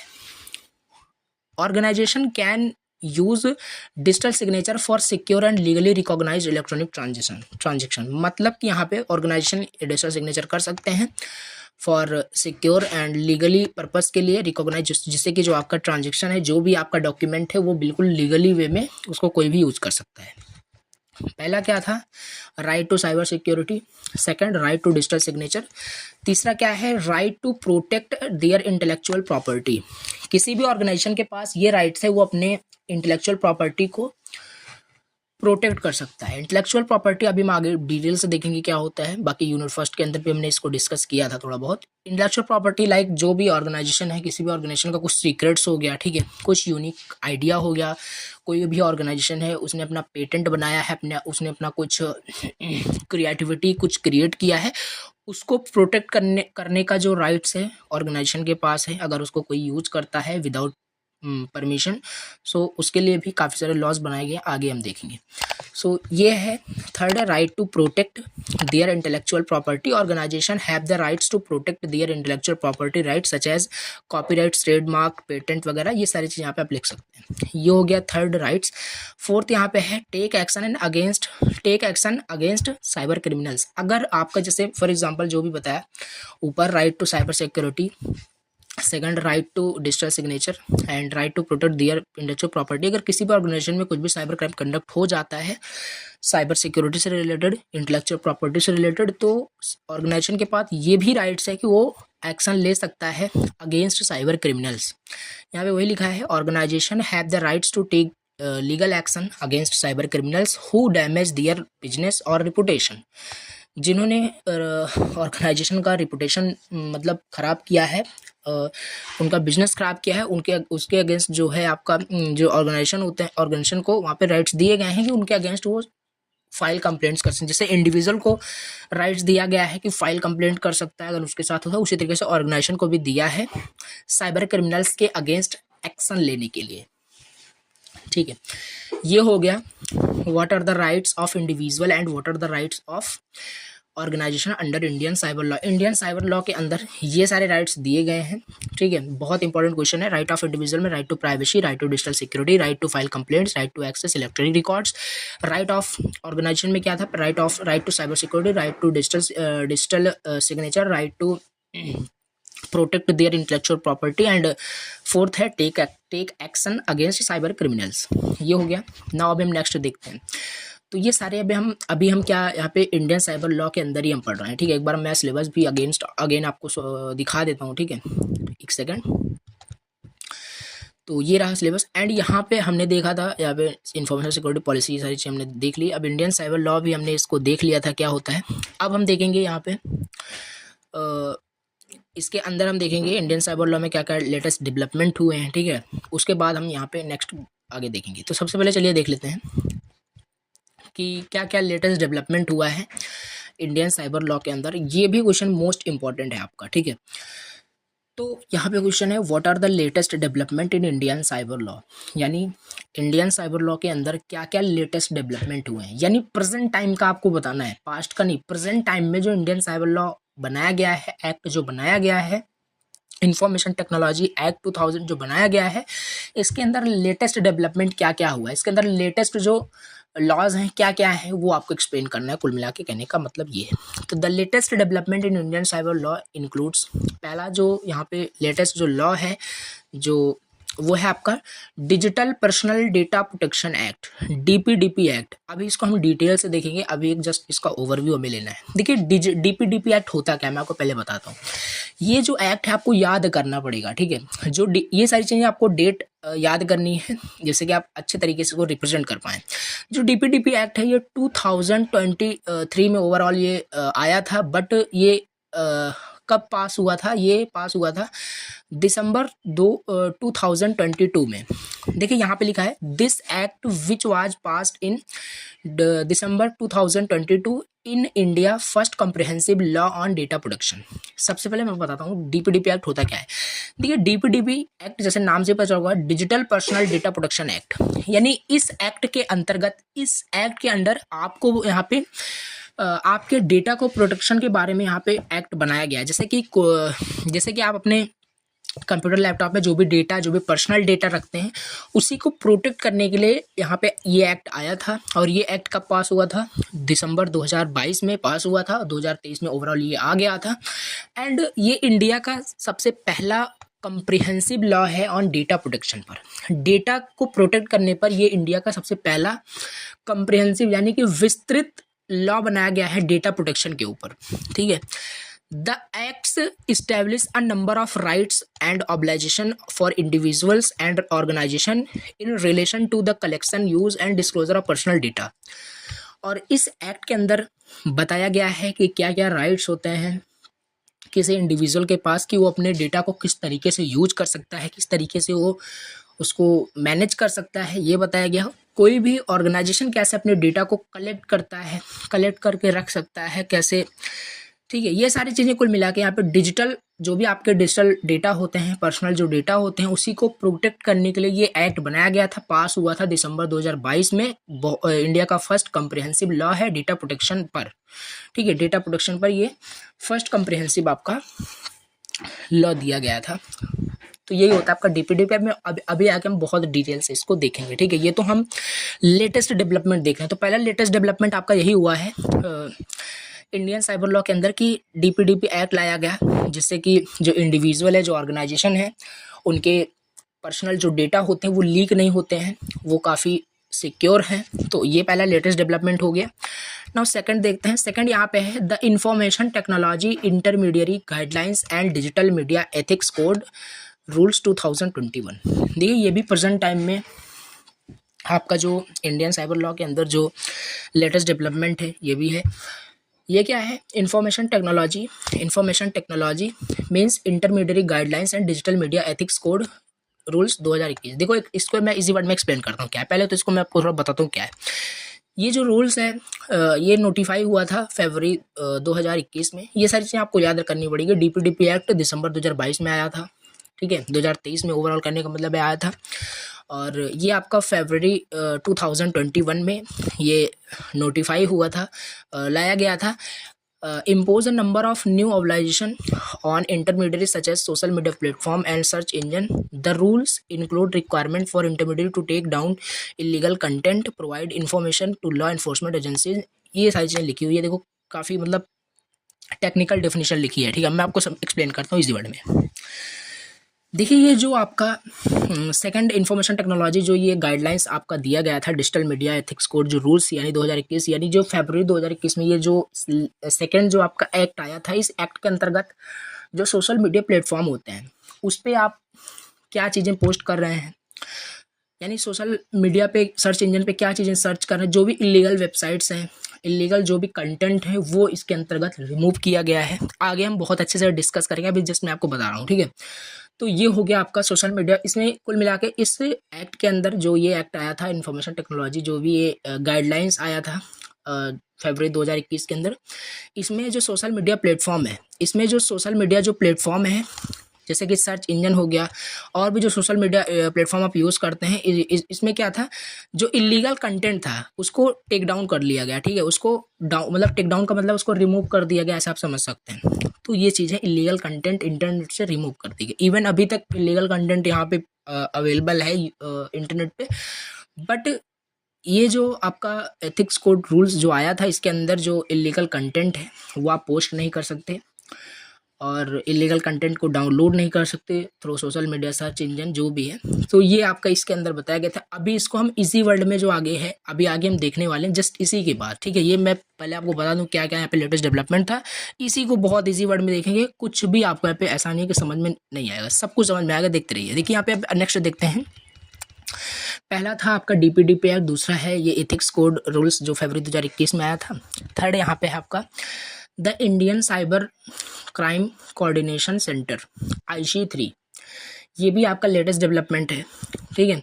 अब ये क्या है, IC3 यानी कि Indian cyber crime coordination centre was established February 2021 में, ये भी इस्टेब्लिश हुआ था इम्प्रूव करने के लिए coordination between law enforcement agencies in the investigation and prosecution, ठीक है, of cybercrime. The IC3 also provides a platform for victims of cybercrime to report their complaints.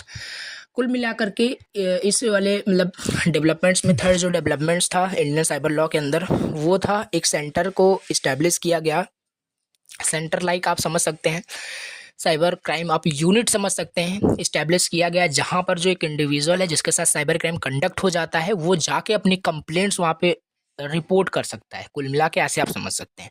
तो इसके अंदर यही चीज़ आपकी फैसिलिटी दी गई, यही डेवलपमेंट किया गया कि किसी के साथ अगर साइबर क्राइम कंडक्ट हो जाता है तो आखिर जाएगा कहाँ, कुछ चीज़ इस्टेब्लिश होगी, कुछ चीज़ें होगी तभी तो वहाँ पे जाके अपना जो भी रिपोर्ट्स जो भी रिपोर्ट करना है उसको, जो भी फाइल कंप्लेंट्स करनी है, जिसके भी अगेंस्ट वो साइबर क्रिमिनल्स के अगेंस्ट जो भी एक्शन लेना है वो उसी सेंटर यानी कि इंडियन साइबर कोऑर्डिनेशन जो सेंटर है वहाँ पे जाके वो रिपोर्ट कर सकता है। ये था आपका जो कि फरवरी 2021 में इस्टेब्लिश हुआ था, ठीक है। अभी इसको हम फिर से देखेंगे, आगे बहुत डिटेल्स है, अभी तो जस्ट हम इसका ओवरव्यू देख रहे हैं। तो लेटेस्ट डेवलपमेंट ये थर्ड हो गया। फोर्थ लेटेस्ट डेवलपमेंट क्या था, national cyber security strategy, national cyber security strategy 2020 में आया था। ये क्या है, इस स्ट्रेटजी में this strategy which was released in October 2020, ये देखिए डेट आपको बिल्कुल याद करना पड़ेगा, कौन सा डेवलपमेंट किस डेट को हुआ था, किस मंथ में। पहला डीपीडीपी एक्ट आपका दिसंबर 2022 के अंदर था, जो ओवरऑल 2023 में आ गया था। और सेकंड आपका जो इंटरमीडिएट जो guidelines and ethics code rules जो 2021 में आया था फरवरी 2021 में। एंड थर्ड आपका जो सेंटर इस्टेब्लिश हुआ था यानी Indian cyber crimes coordination centre जो था IC3, ये भी फरवरी 2021 में आया था। नाउ फोर्थ पे हम हैं, फोर्थ पे नेशनल साइबर सिक्योरिटी स्ट्रेटजी 2020, ये आपका रिलीज़ हुआ था अक्टूबर 2020 के अंदर, ठीक है। इसके अंदर जो गवर्नमेंट एक second, this strategy which was released in October 2020 outline the government approach to cyber security for the next 5 years. This strategy focus on a number of areas including capacity building, awareness and education, interpersonal cooperation. ये सारी चीज़ें लिखी। अब 1 minute में आपको सारी चीज़ें मैंने आपको बता दी क्या क्या डेवलपमेंट है, ठीक है। अब इसको चलिए थोड़ा सा हम इजी वर्ड में एक्सप्लेन कर लेते हैं कि ये सारी चीज़ें क्या है, ठीक है, फिर आगे हम देखेंगे। तो ये रहा भी यहाँ पे हमने जो इजी वर्ड में इसको लिखा है जैसे कि आपको समझ में बिल्कुल आए, ठीक है। ऐसा नहीं है आप इसको रटने बैठ रहे हो, ऐसा बिल्कुल नहीं होना चाहिए। अब देखते हैं, पहला हमने क्या देखा था, देखिए आपको डीपीडीपी एक्ट तो समझ में आ गया था कि क्या है, मतलब कॉम्प्रिहेंसिव लॉ है डेटा प्रोटेक्शन पर, जो कि दिसंबर 2022 के अंदर आया था, ठीक है। इंफॉर्मेशन टेक्नोलॉजी जो भी मैंने आपको बताया जो आपका एथिक्स कोड रूल्स है, जो सेकंड डेवलपमेंट आपको भी जस्ट मैंने बताया था, वो चीज़ क्या है देखते हैं। इंटरमीडिएट गाइडलाइंस एंड डिजिटल जो मीडिया एथिक्स कोड है रूल्स 2021, जो फरवरी 2021 में आया था, सेकंड डेवलपमेंट जो था इंडियन साइबर लॉ के अंदर, ये क्या था? इसके अंदर मैंने आपको जैसे बताया, जो लीगल कंटेंट है उसी को टेक डाउन कर लिया गया। तो यहाँ पे लिखा है are regulation in India that govern how online platform and digital media operate. इस रूल्स के अंदर ये बताया गया है कि कोई ऑनलाइन प्लेटफॉर्म, कोई भी डिजिटल मीडिया कैसे ऑपरेट होता है, ठीक है, उसी के रेगुलेशन के बारे में बताया गया है। सिंपल टर्म में देखें, अगर इसको हम सिंपल टर्म में देखें, these rules require social media platform, messaging apps and streaming services to follow certain guidelines. यानी कि जो सोशल मीडिया प्लेटफॉर्म्स हैं उनके लिए गाइडलाइंस बनाया गया, मैसेजिंग ऐप्स के लिए, लाइव स्ट्रीमिंग जो भी होते हैं ऑनलाइन, कुल मिला के कहने का मतलब है इस सेकंड वाले इंटरेस्ट डेवलपमेंट के अंदर ये जो एक्ट है इसके अंदर बताया गया कि जो भी सोशल मीडिया प्लेटफॉर्म्स होता है वो कैसे, उनके लिए एक सर्टेन गाइडलाइंस बनाई गई, जैसे कि वहाँ पे आपका intermediate guidelines and ethics code rules नाम ही है उसका। तो एक गाइडलाइंस बनाई गई इन सारे एप्लीकेशंस के लिए, इन सारे प्लेटफॉर्म्स के लिए, ऑनलाइन प्लेटफॉर्म्स के लिए, डिजिटल मीडिया कैसे ऑपरेट होता है, इनके लिए एक गाइडलाइंस बनाई गई। यही होता है आपका सेकंड, ठीक है, आई थिंक समझ में आ गया होगा। अब इसके बाद जो नेक्स्ट आपका थर्ड डेवलपमेंट था इंडियन साइबर लॉ के अंदर, वो था I think the Indian cyber crime coordination centre IC3 करके, ठीक है, ये है, इसको भी हम देख लेते हैं ये क्या था। Indian cyber crime coordination centre IC3 is like a hub. इसे आप एक हब की तरह समझ सकते हैं जो कि हेल्प करता है coordinate efforts against cyber crime in India. जैसे मैंने बताया था, अगर आपके साथ साइबर क्राइम कंडक्ट हो जाता है तो आप जाओगे कहाँ उसको रिपोर्ट कराने के लिए?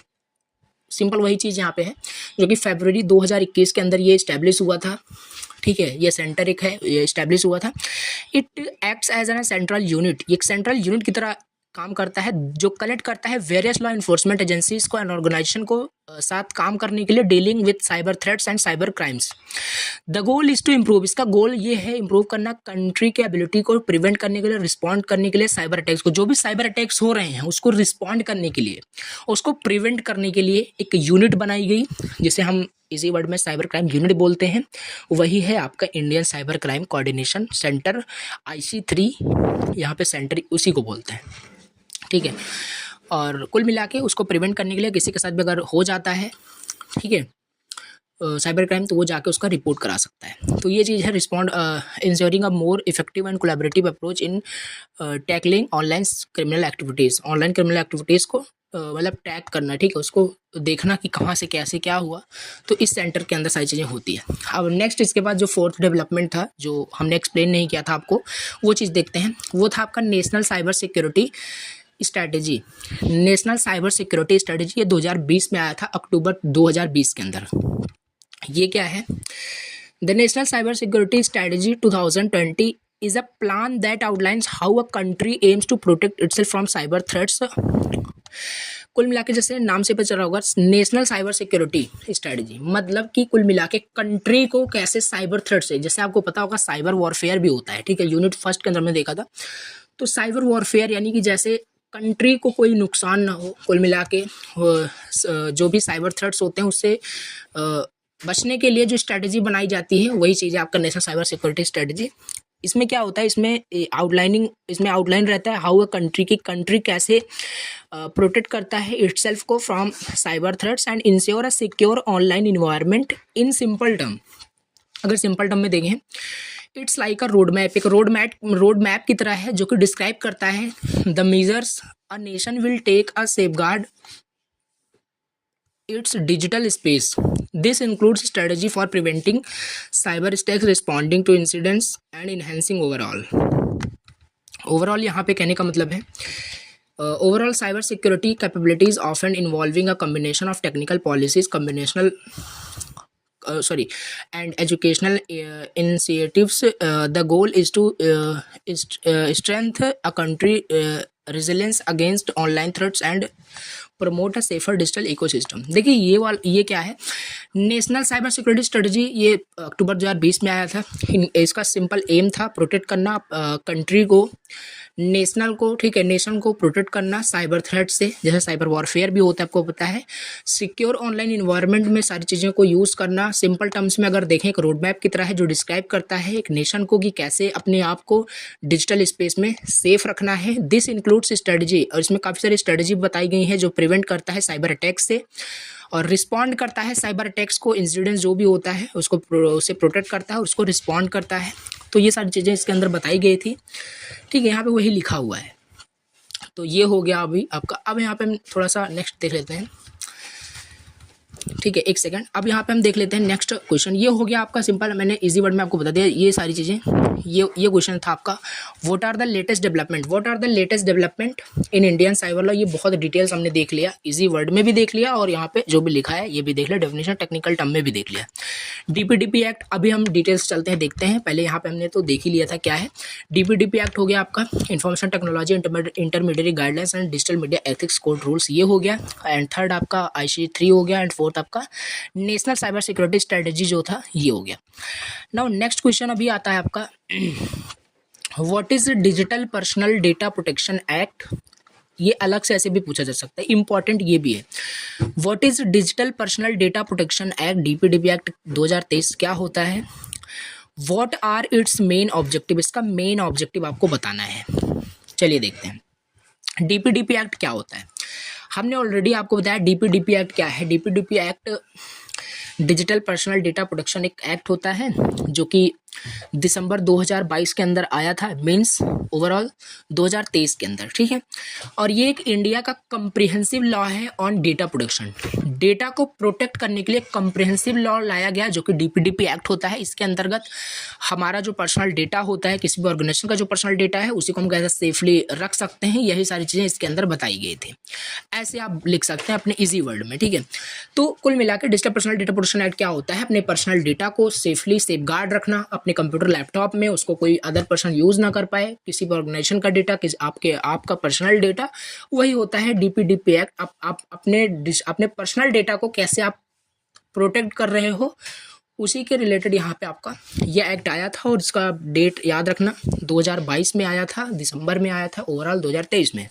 सो digital personal data protection act 2023 2023 is एक लॉ है of parliament of India to provide for the processing of digital personal data in a manner that recognize both the right of individual to protect, जैसे कि individual भी अपने data को protect कर सकता है और ऑर्गेनाइजेशन भी अपने डेटा को प्रोटेक्ट कर सकता है, पर्सनल डेटा को, and the need of process such personal data for lawful purposes. ये सारी चीज़ें यहाँ पे दी गई हैं। अब यहाँ पे लिखा है द एक्ट, ये जो एक्ट है ये डिफाइन करता है, देखिए यहाँ पे डिफाइन किया गया है, the act defines digital personal data as any data about an individual who can be identified directly और indirectly in that particular form और in combination with other information. ये जो एक्ट है डिजिटल पर्सनल डेटा, यानी कि जो भी आपका डिजिटल पर्सनल डेटा है उसी को, चाहे वो इंडिविजुअल का हो या ऑर्गेनाइजेशन का हो, उसके डेटा को प्रोटेक्ट करने के लिए ये एक्ट आया था, digital personal data protection act 2023। Example देख लेते हैं इस डीपीडीपी एक्ट के अंदर क्या क्या यहाँ पे आपके मतलब एक्ट क्या चीज़ें यहाँ पे आप प्रोटेक्ट कर सकते हैं digital personal data protection act के अंदर। एग्जाम्पल यहाँ पे दिया है, डिजिटल पर्सनल डेटा इंक्लूड, जैसे आपका पर्सनल नेम हो गया, पर्सनल आइडेंटिटी के अंदर सारी चीज़ें आ सकती हैं, addresses, date of birth, email ID, phone number, IP address, location data, financial data, ये सारे आपके डीपीडीपी या डिजिटल पर्सनल डेटा प्रोटेक्शन के अंदर सारी चीज़ें आती है। अब इसको हम देखते हैं नेक्स्ट, इसका ऑब्जेक्टिव क्या है। डीपीडीपी एक्ट क्या होता है हमने देख लिया, अभी इसका ऑब्जेक्टिव देखते हैं। देखिए इसको भी अभी हम इजी वर्ड में देखेंगे क्या होता है डीपीडीपी एक्ट एंड इसका ऑब्जेक्टिव क्या है, बहुत इजी वर्ड में।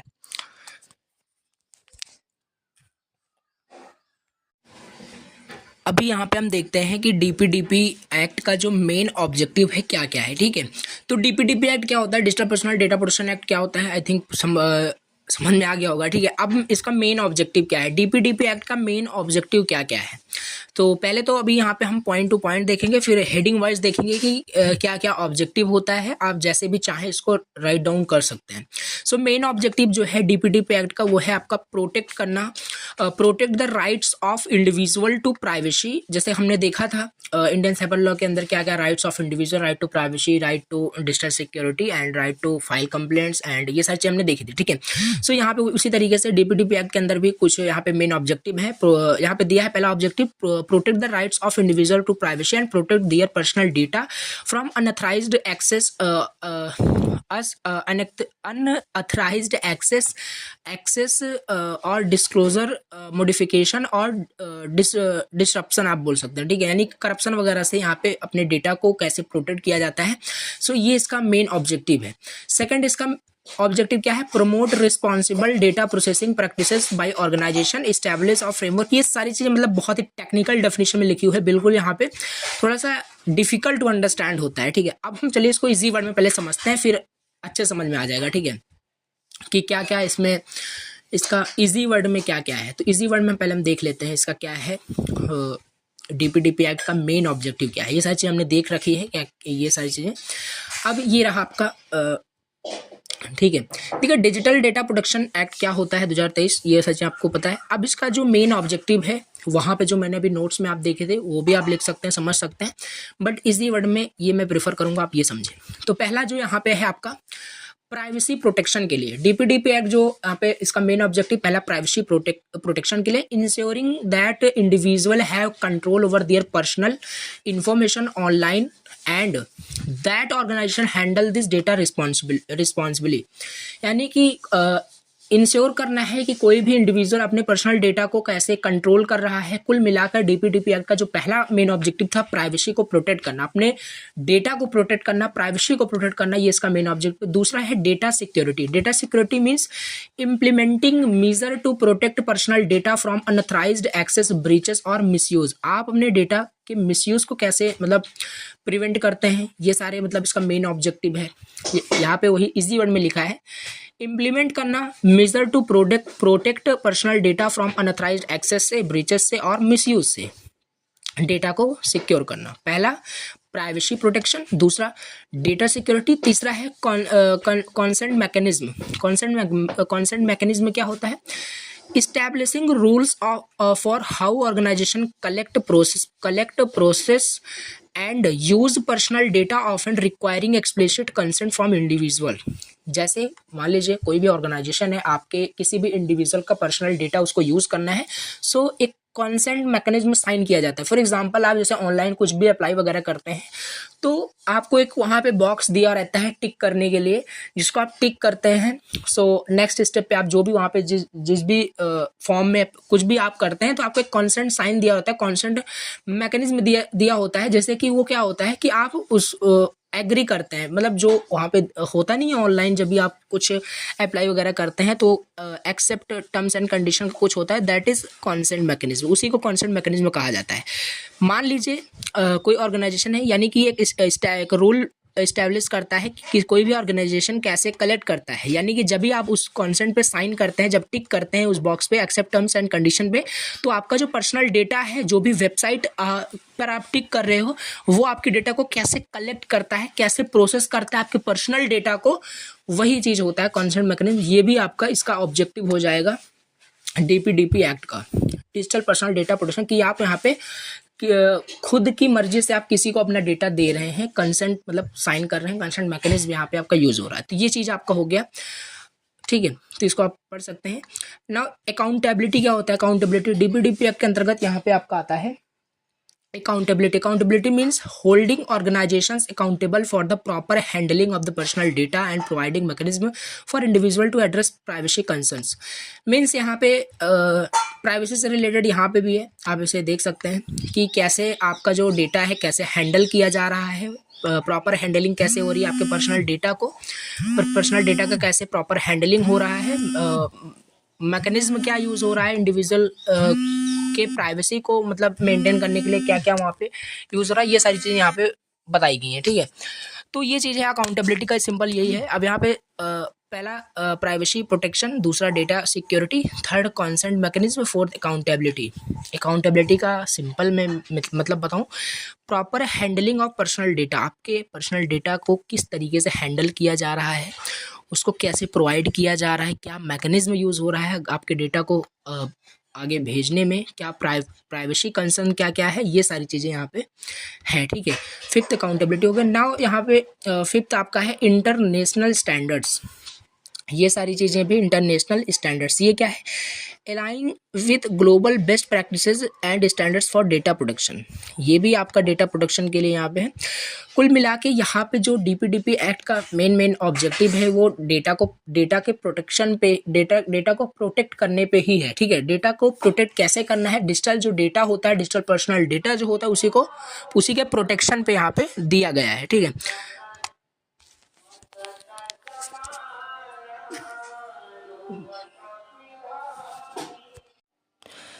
तो ये हो गया यहाँ पे डीपीडीपी एक्ट का मेन ऑब्जेक्टिव। ठीक है, अभी हम नेक्स्ट क्वेश्चन देखते हैं क्या है। तो देखिए यहाँ पे नेक्स्ट क्वेश्चन हम देख लेते हैं क्या है। एक सेकेंड,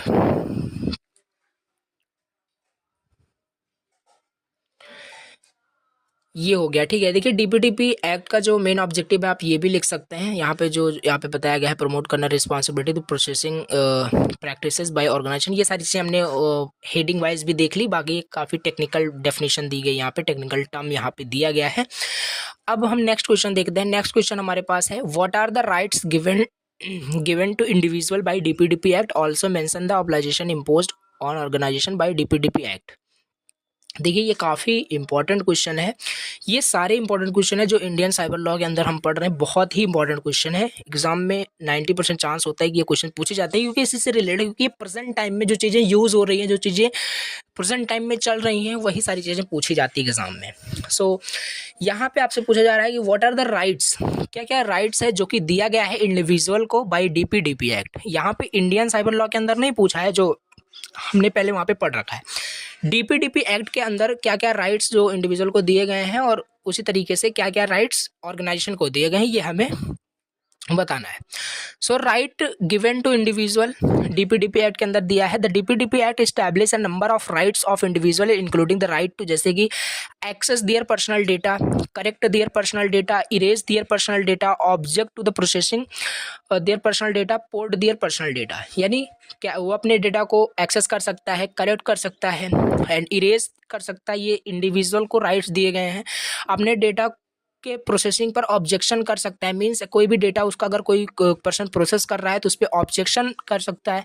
पोर्ट कर सकता है अपने डेटा को, ठीक है, एक स्थान से दूसरे स्थान अपने डेटा को पोर्ट कर सकता है, मीन्स एक कंप्यूटर से दूसरे कंप्यूटर में ले सकता है, भेज सकता है। ये सारी चीज़ें इंडिविजुअल को दी गई हैं डीपीडीपी एक्ट के। पर्सनल डेटा को वो इधर उधर पोर्ट कर सकता है, आप इसे रिलेट करके समझ सकते हैं। अब इसी तरीके से ऑब्लाइजेशन इम्पोज्ड ऑन ऑर्गेनाइजेशन, ये क्या है ये देख लेते हैं। The DPDP act also impose a number of obligation on organisation including the obligation to, पहला है obtain consent from individual before processing their personal data. जैसे मैंने आपको बताया, तभी आपको एग्जांपल देके बताया था, यानी कि जब भी मान लीजिए कोई वेबसाइट है, वेबसाइट सिंपल सी किसी भी ऑर्गेनाइजेशन का वेबसाइट अगर बना हुआ है, उस वेबसाइट पे जब भी जाके आप पर्सनल डेटा को साइन मतलब फिल करते हैं तो वहाँ पे आपसे कंसेंट साइन करवाया जाता है, मीन्स टर्म्स जो कंडीशंस होती हैं उसी को कंसेंट मैकेनिज्म बोला जाता है। तो यहाँ पे वही लिखा है, कोई भी ऑर्गेनाइजेशन वो मतलब कंसेंट यहाँ पे साइन करता है फ्रॉम इंडिविजुअल से before processing their personal data. जब आप पर्सनल डेटा वहाँ पे साइन करते हैं तो टर्म एंड कंडीशन वहाँ पे आपसे ली जाती है कि आप अपने पर्सनल डेटा को देने में बिल्कुल ऐसे समझ सकते हैं सक्षम है, आपको कोई भी प्रॉब्लम नहीं है। तो फिर उसके आगे फिर वो आपके डेटा को प्रोसेस करता है, आपके डेटा को स्टोर कर सकते हैं सामने वाला ऑर्गेनाइजेशन, जहाँ पे भी आप अपने डेटा को वहाँ पे सेंड करना चाहते हैं। तो ये चीज़ है, ये पहला यहाँ पे ऑर्गेनाइजेशन के लिए राइट्स दिया गया है। Implements reasonable security measures to protect personal data, और ऑर्गेनाइजेशन के पास काफ़ी सारे सिक्योरिटी मेजर्स हैं, सिक्योरिटी मैकेनिज्म दिए गए हैं जो कि वो पर्सनल डेटा को प्रोटेक्ट कर सकते हैं, इम्प्लीमेंट कर सकते हैं। And notify individual of data breaches, data breaches के लिए वो क्या कर सकते हैं, इंडिविजुअल को नोटिफाई कर सकते हैं। एंड फोर्थ यहाँ पे है respond to individual request regarding their personal data, यानी कि इंडिविजुअल के रिक्वेस्ट को वो क्या कर सकते हैं, रिस्पॉन्ड कर सकते हैं। जैसे कि मान लीजिए आप अपने पर्सनल डेटा को वहाँ पे किसी भी ऑर्गेनाइजेशन में सेंड करना चाहते हो, तो उस पर्सनल डेटा से रिलेटेड जो भी वहाँ पे इशू हैं वो क्या कर सकते हैं, रिस्पॉन्ड किया जाता है इंडिविजुअल को, जो भी उनका रिक्वेस्ट है रिगार्डिंग देयर पर्सनल डेटा, वो सारी चीज़ें यहाँ पे है। सो ये है आपका ऑब्लाइजेशन इम्पोज्ड ऑन ऑर्गेनाइजेशन। अभी इसको हम फिर से चलिए देखते हैं बहुत ईजी वर्ड में, ठीक है। ये सारे आपको थोड़ा सा डिफिकल्ट आई नो लग रहा होगा कि क्या चीज़ें हैं, ये लर्न नहीं कर पाएंगे। सो इसको मैं चलिए इजी वर्ड में फिर से आपको बताता हूँ। यहाँ पे क्वेश्चन क्या है, what are the rights given to individual by DPDP act. इसको सिंपल ऑर्गेनाइजेशन के टर्म में भी बताना है। तो राइट गिवन टू इंडिविजुअल ये हो गया। ये भी हम चलिए इसको इजी वर्ड में यहाँ पे हम देख लेते हैं, ठीक है। तो चलिए इसे अभी हम इजी वर्ड में समझ लेते हैं कि क्या क्या यहाँ पे राइट्स दिए गए हैं इंडिविजुअल के लिए, ठीक है। तो यहाँ पे देखिए, सबसे पहला जो राइट्स दिया गया है इंडिविजुअल के लिए अंडर डीपीडीपी एक्ट, तो यहाँ पे पहला यहाँ पे है, देखिए यहाँ पे थोड़ा सा इजी वर्ड में हम देखेंगे क्या है।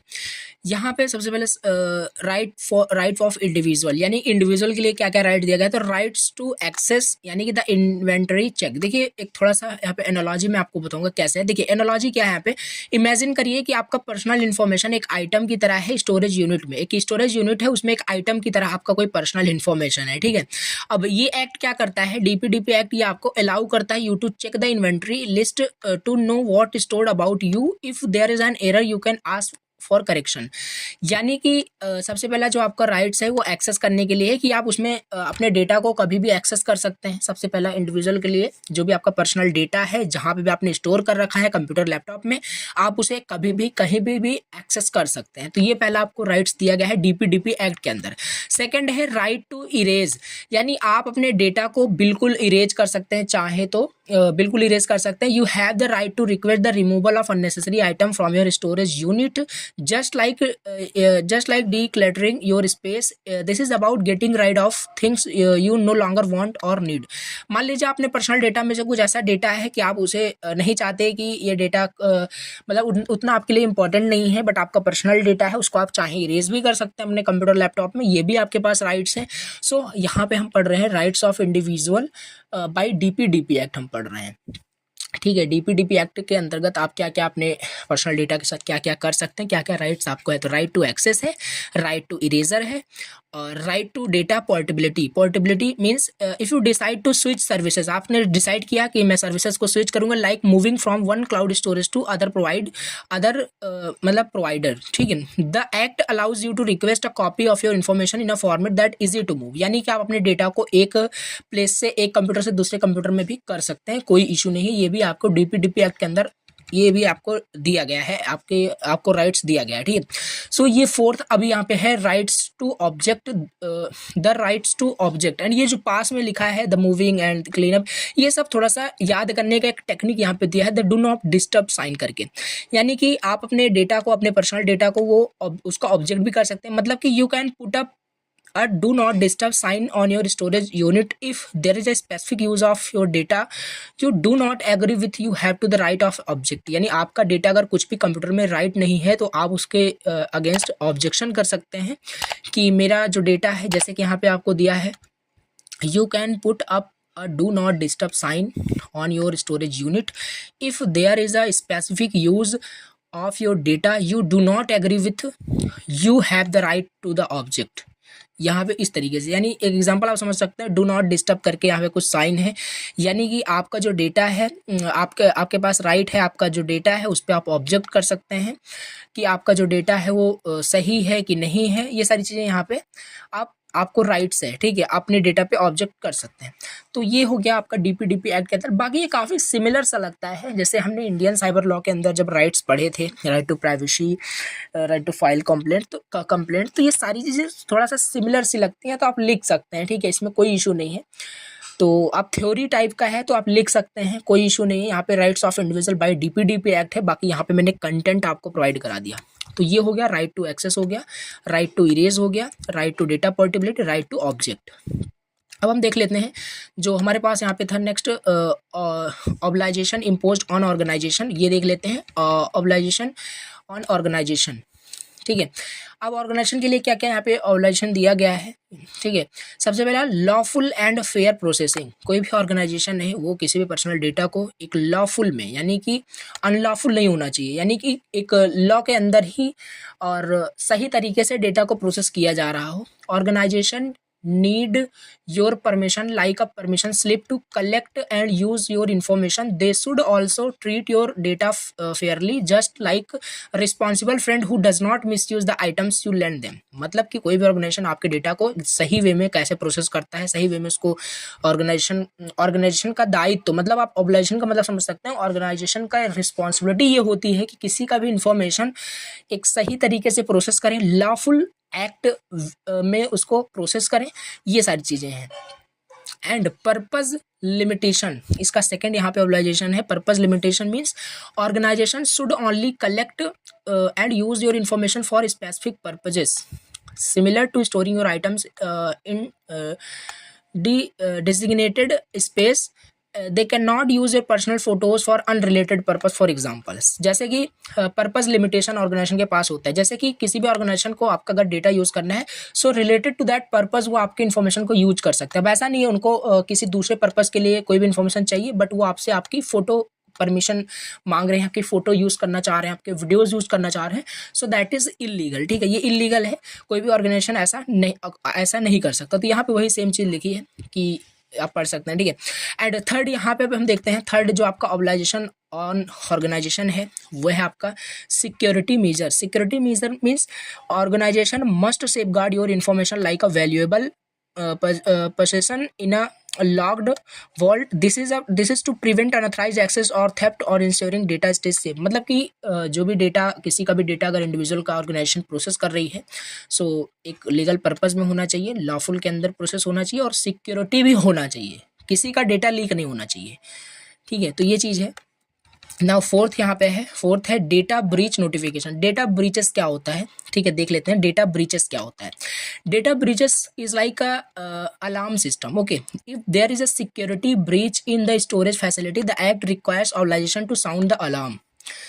जैसे कुछ भी अगर सिक्योरिटी से रिलेटेड कुछ भी इशू वहाँ पे परफॉर्म होता है आपके डेटा के साथ, तो एक डेटा ब्रीच एक नोटिफिकेशन की तरह काम करता है, एक अलार्म सिस्टम की तरह काम करता है जो कि साउंड करने लगता है। This is like notifying you if there is a risk that someone may have access your personal item. अगर आपका पर्सनल आइटम कोई भी समवन एक्सेस करने की कोशिश करता है तो डेटा ब्रीचेस एक नोटिफिकेशन की तरह होता है, एक सिक्योरिटी आप इसको मेजर मतलब मैकेनिज्म आप समझ सकते हैं, जो कि साउंड करता है एक अलार्म की तरह। This is like notifying you if there is a risk that someone may have access your personal items. ये सारी चीज़ें, ठीक है। तो ये सारे यहाँ पे आपके राइट्स दिए गए हैं। ये क्वेश्चन था आपका, what are the rights given to individual by DPDP Act, also mention the obligation imposed on organization। मैंने आपको ये भी बता दिया, यहाँ पे भी आप इसे भी राइट कर सकते हैं। बाकी जो मैंने भी आपको इजी वर्ड में थोड़ा बताया एनालॉजी लेकर के, वो भी आप बिल्कुल यहाँ पे देख सकते हैं। तो ये हो गया आपका, ठीक है। यहाँ पे वही सेम चीज़ लिखा है, notifying individual of data breaches. ठीक है, इंडिविजुअल को नोटिफाई करना कि उसके पर्सनल डेटा को कैसे कौन यूज़ कर रहा है। तो ये सारी चीज़ें हैं। अभी हम नेक्स्ट क्वेश्चन देखते हैं। नेक्स्ट क्वेश्चन यहाँ पर हम देख लेते हैं। नेक्स्ट क्वेश्चन क्या है, ये सारी चीज़ें हमने डिस्कस कर ली। देखिए, इंडियन साइबर लॉ जो है ये थोड़ा सा एक स्मॉल यूनिट नहीं है, आप इसे एक बहुत ही मतलब लार्ज समझ सकते हैं, क्योंकि इसके अंदर बहुत सारे लॉज हैं। आप अगर इसको पढ़ने बैठोगे तो बहुत सारे लॉज हैं इसके अंदर बनाए गए हैं, साइबर लॉ बहुत सारे हैं। बाकी एग्जाम पॉइंट ऑफ व्यू से आपको पढ़ना है जो सिलेबस में दिया है, बाकी इतना इनफ है। इंडियन साइबर लॉ हमने देख लिया, ऑब्जेक्टिव इसका देख लिया, राइट्स ऑफ इंडिविजुअल हमने देख लिया अंडर इंडियन साइबर लॉ के अंदर, ऑर्गेनाइजेशन के लिए भी हमने राइट्स देख लिया, DPDP एक्ट क्या होता है ये देख लिया, और लेटेस्ट डेवलपमेंट क्या होता है साइबर लॉ में, लेटेस्ट डेवलपमेंट क्या हुआ है ये भी हमने देख लिया। बाकी बहुत ही डिटेल्स हमने यहाँ पे एक्सप्लेन किया, ठीक है। अभी हम थोड़ा सा आगे बढ़ेंगे, यहाँ पे देखते हैं नेक्स्ट टॉपिक क्या है, एंड थोड़ा सा सिलेबस को मैं आपको दिखाना चाहूँगा। यहाँ पे देख सकते हैं सिलेबस, यहाँ पे आपका 5th यूनिट, यहाँ पे need of and information security, ये सारी चीज़ें हो गई। इंडियन साइबर लॉ ये अभी तक चल रहा था, काफ़ी मतलब डीपली मैंने इसको देखा, क्योंकि थोड़ा सा डिफ़िकल्ट भी है, ठीक है। तो ये चीज़ देखा इंडियन साइबर लॉ क्या होता है। इसके बाद ऑब्जेक्टिव क्या है इंडियन साइबर लॉ का, digital personal data protection act भी ये पूरा डिस्कस किया, इसका स्कोप क्या है, इसका लेटेस्ट डेवलपमेंट क्या है, ये सारी चीज़ें। नाउ अभी हम यहाँ पे नेक्स्ट टॉपिक है वो है इंटेलेक्चुअल प्रॉपर्टी क्या होती है, इससे रिलेटेड जो भी इश्यूज हैं वो देखना है। बाकी ये भी आपके टॉपिक अभी मैं कवर करता हूँ। तो नेक्स्ट देखते हैं। तो ये रहा आपका व्हाट इज, ऐसे क्वेश्चंस आपसे पूछा जा सकता है, what is intellectual property. Intellectual property means IP. What are different types of intellectual property. Intellectual property क्या होता है और उसके डिफरेंट टाइप्स बताइए क्या क्या होते हैं। तो देखिए, इंटेलेक्चुअल प्रॉपर्टी का सिंपल मैं बताऊं, जैसे कि यूनिट फर्स्ट में आपने देखा था, इंटेलेक्चुअल प्रॉपर्टी का सिंपल मतलब होता है, जैसे यहाँ पे मैंने लिखा है, क्रिएटिविटी प्रोटेक्शन। आपने कुछ भी चीज़ बनाई, उसको प्रोटेक्ट करने के लिए इंटेलेक्चुअल प्रॉपर्टी राइट्स बनाए गए हैं, आईपीआर जैसे बोलते हैं, इंटेलेक्चुअल प्रॉपर्टी राइट्स। सपोज करिए आपने कुछ, आपके पास कुछ यूनिक आइडिया है, आपके पास कुछ यूनिक आइडिया है, कुछ यूनिक आर्ट आपने बनाया है, अगर वो गलती से किसी ने मतलब आपका चोरी कर लेता है, कोई पर्सन आपसे वो मतलब आपका थेफ्ट कर लेता है, उसको अपना बता करके उसको क्रिएट करता है, so that is intellectual property rights. उसने आपके जो क्रिएटिविटी है उसको चोरी किया है, उसके अगेंस्ट आप वहाँ पे काफ़ी सारे लॉज हैं, आगे देखेंगे, तो उसको आप कर सकते हैं। ठीक है, तो ये चीज़ है इंटेलेक्चुअल प्रॉपर्टी, एक क्रिएटिविटी प्रोटेक्शन होता है। Intellectual property refers to creation of the mind, innovation या इन्वेंशन, जो भी आप इन्वेंट किए, जो भी आप नया नया चीज़ें, आपने आइडियाज़ जो भी आपके माइंड में आते हैं उसको आपने क्रिएट किया, आपने आर्टिस्टिक वर्क बनाया, डिज़ाइन बनाया, and symbol, images and used in commerce, जो अपने अपने बिजनेस में उसको यूज़ करते हैं। तो ये सारी चीज़ें आपके इंटेलेक्चुअल प्रॉपर्टी होती हैं। अब intellectual property is protected by law, ये प्रोटेक्टेड होता है लॉ के द्वारा। जैसे कि आपका पेटेंट हो गया, कॉपीराइट्स हो गया, trademarks and trade secrets, allowing creators और owners to control the use of their creation. ठीक है, सिंपल यही है। इंटेलेक्चुअल प्रॉपर्टी क्या होता है, intellectual property is protected by law through patents, copyright and trademark and trade secrets. ठीक है, जिसमें जैसे कि जो भी ऑनर्स होता है उसको कंट्रोल मिलता है अपने क्रिएटिविटी को प्रोटेक्ट करने के लिए। इंटेलेक्चुअल प्रॉपर्टी क्या होता है, इंटेलेक्चुअल प्रॉपर्टी एक क्रिएटिविटी प्रोटेक्शन होता है, जिसमें कि जो भी पर्सन कुछ चीज़ें, नई चीज़ें इन्वेंट करता है, नई चीज़ें क्रिएट करता है, वो कुछ भी हो सकता है, artistic design, symbol, images, videos, photos, कुछ भी हो सकता है, उसका अगर कोई यूज़ करके बताता है कि ये मेरा है, दैट इज़ आईपीआर क्राइम या इंटेलेक्चुअल प्रॉपर्टी राइट्स क्राइम होता है, या ऑलरेडी हमने देखा था। बाकी हमें इंटेलेक्चुअल प्रॉपर्टी यहाँ पर पढ़नी है और इसके टाइप्स पढ़ने हैं। तो ये हो गया आपका इंटेलेक्चुअल प्रॉपर्टी, यही होता है। अब इसके बाद हम टाइप्स ऑफ इंटेलेक्चुअल प्रॉपर्टी देखते हैं। टाइप्स ऑफ इंटेलेक्चुअल प्रॉपर्टी, कितने टाइप से आपके इंटेलेक्चुअल प्रॉपर्टी हो सकते हैं, यानी कितने टाइप से आप अपने क्रिएटिविटी का प्रोटेक्शन कर सकते हैं, ऐसे इजी वर्ड में समझे तो। पहला आप पेटेंट की हेल्प से कर सकते हैं, सेकंड आप कॉपीराइट की हेल्प से कर सकते हैं, तीसरा आप ट्रेडमार्क से कर सकते हैं, चौथा ट्रेड सीक्रेट से कर सकते हैं, आगे देखेंगे। तो पहला types of intellectual property patent है। पेटेंट क्या होता है इसको हम आगे बहुत डिटेल से देखेंगे, बट अभी एक लाइन में समझ लेते हैं। पेटेंट का सिंपल मतलब होता है आपने कुछ ऐसा चीज़ बनाया जो दुनिया में पहली बार बना है और कभी नहीं बना है, ऐसा वही होता है आपका patent. You invent a new gadget that nobody else has made, that is patent. ये हो गया आपका पेटेंट। पेटेंट, इसका प्रोटेक्शन क्या होता है, पेटेंट से कैसे अपनी क्रिएटिविटी का प्रोटेक्शन करते हो। Patent give you the exclusive rights to make, use and sell your invention for a certain period. Patent की हेल्प से आप अपने जो भी आइडियाज़ आपके हैं, जो भी आपका न्यू क्रिएटिविटी जो भी है, उससे आप एक, अगर पेटेंट आपका, पेटेंट क्या होता है सिंपल, जैसे कि आपने कुछ नई चीज़ें डिज़ाइन की जो कभी किसी पर्सन ने उसको डिज़ाइन नहीं किया, ये चीज़ है। तो ये आपका एक प्रोटेक्शन प्रोवाइड करता है आपको आपके क्रिएटिविटी पर, जिसको आप ही केवल उसको ऑनर होते हैं और उसका कोई ऑनर नहीं होता है, उसे ही आप केवल सेल कर सकते हैं, यूज कर सकते हैं। ठीक है, तो ये होता है आपका पेटेंट। पहला types of intellectual property patents हो गया। दूसरा आपका कॉपीराइट। कॉपीराइट क्या होता है, कॉपीराइट मतलब आपने कुछ चीज़ें मतलब यहाँ पे लिखा है यू राइट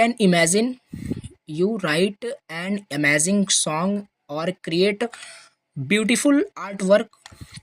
ठीक है, यही है आपका कॉपीराइट। सपोज करिए जैसे मैं भी वीडियोस बना रहा हूँ, अब वीडियोस को डाउनलोड करके खुद अपलोड करो, बताओ कि ये वीडियोस मैंने बनाया है, सो दैट इज़ ऑल्सो, ये आपका कॉपीराइट में आ जाएगा कि राइट तो मैंने किया, राइट एन अमेजिंग सॉन्ग मतलब किसी पर्सन ने अमेजिंग सॉन्ग बनाया, किसी पर्सन ने अमेजिंग लेक्चर्स बनाए, वीडियोस बनाए, उसको आप सिंपल अपना बता रहे हो, so that is a copyright issue.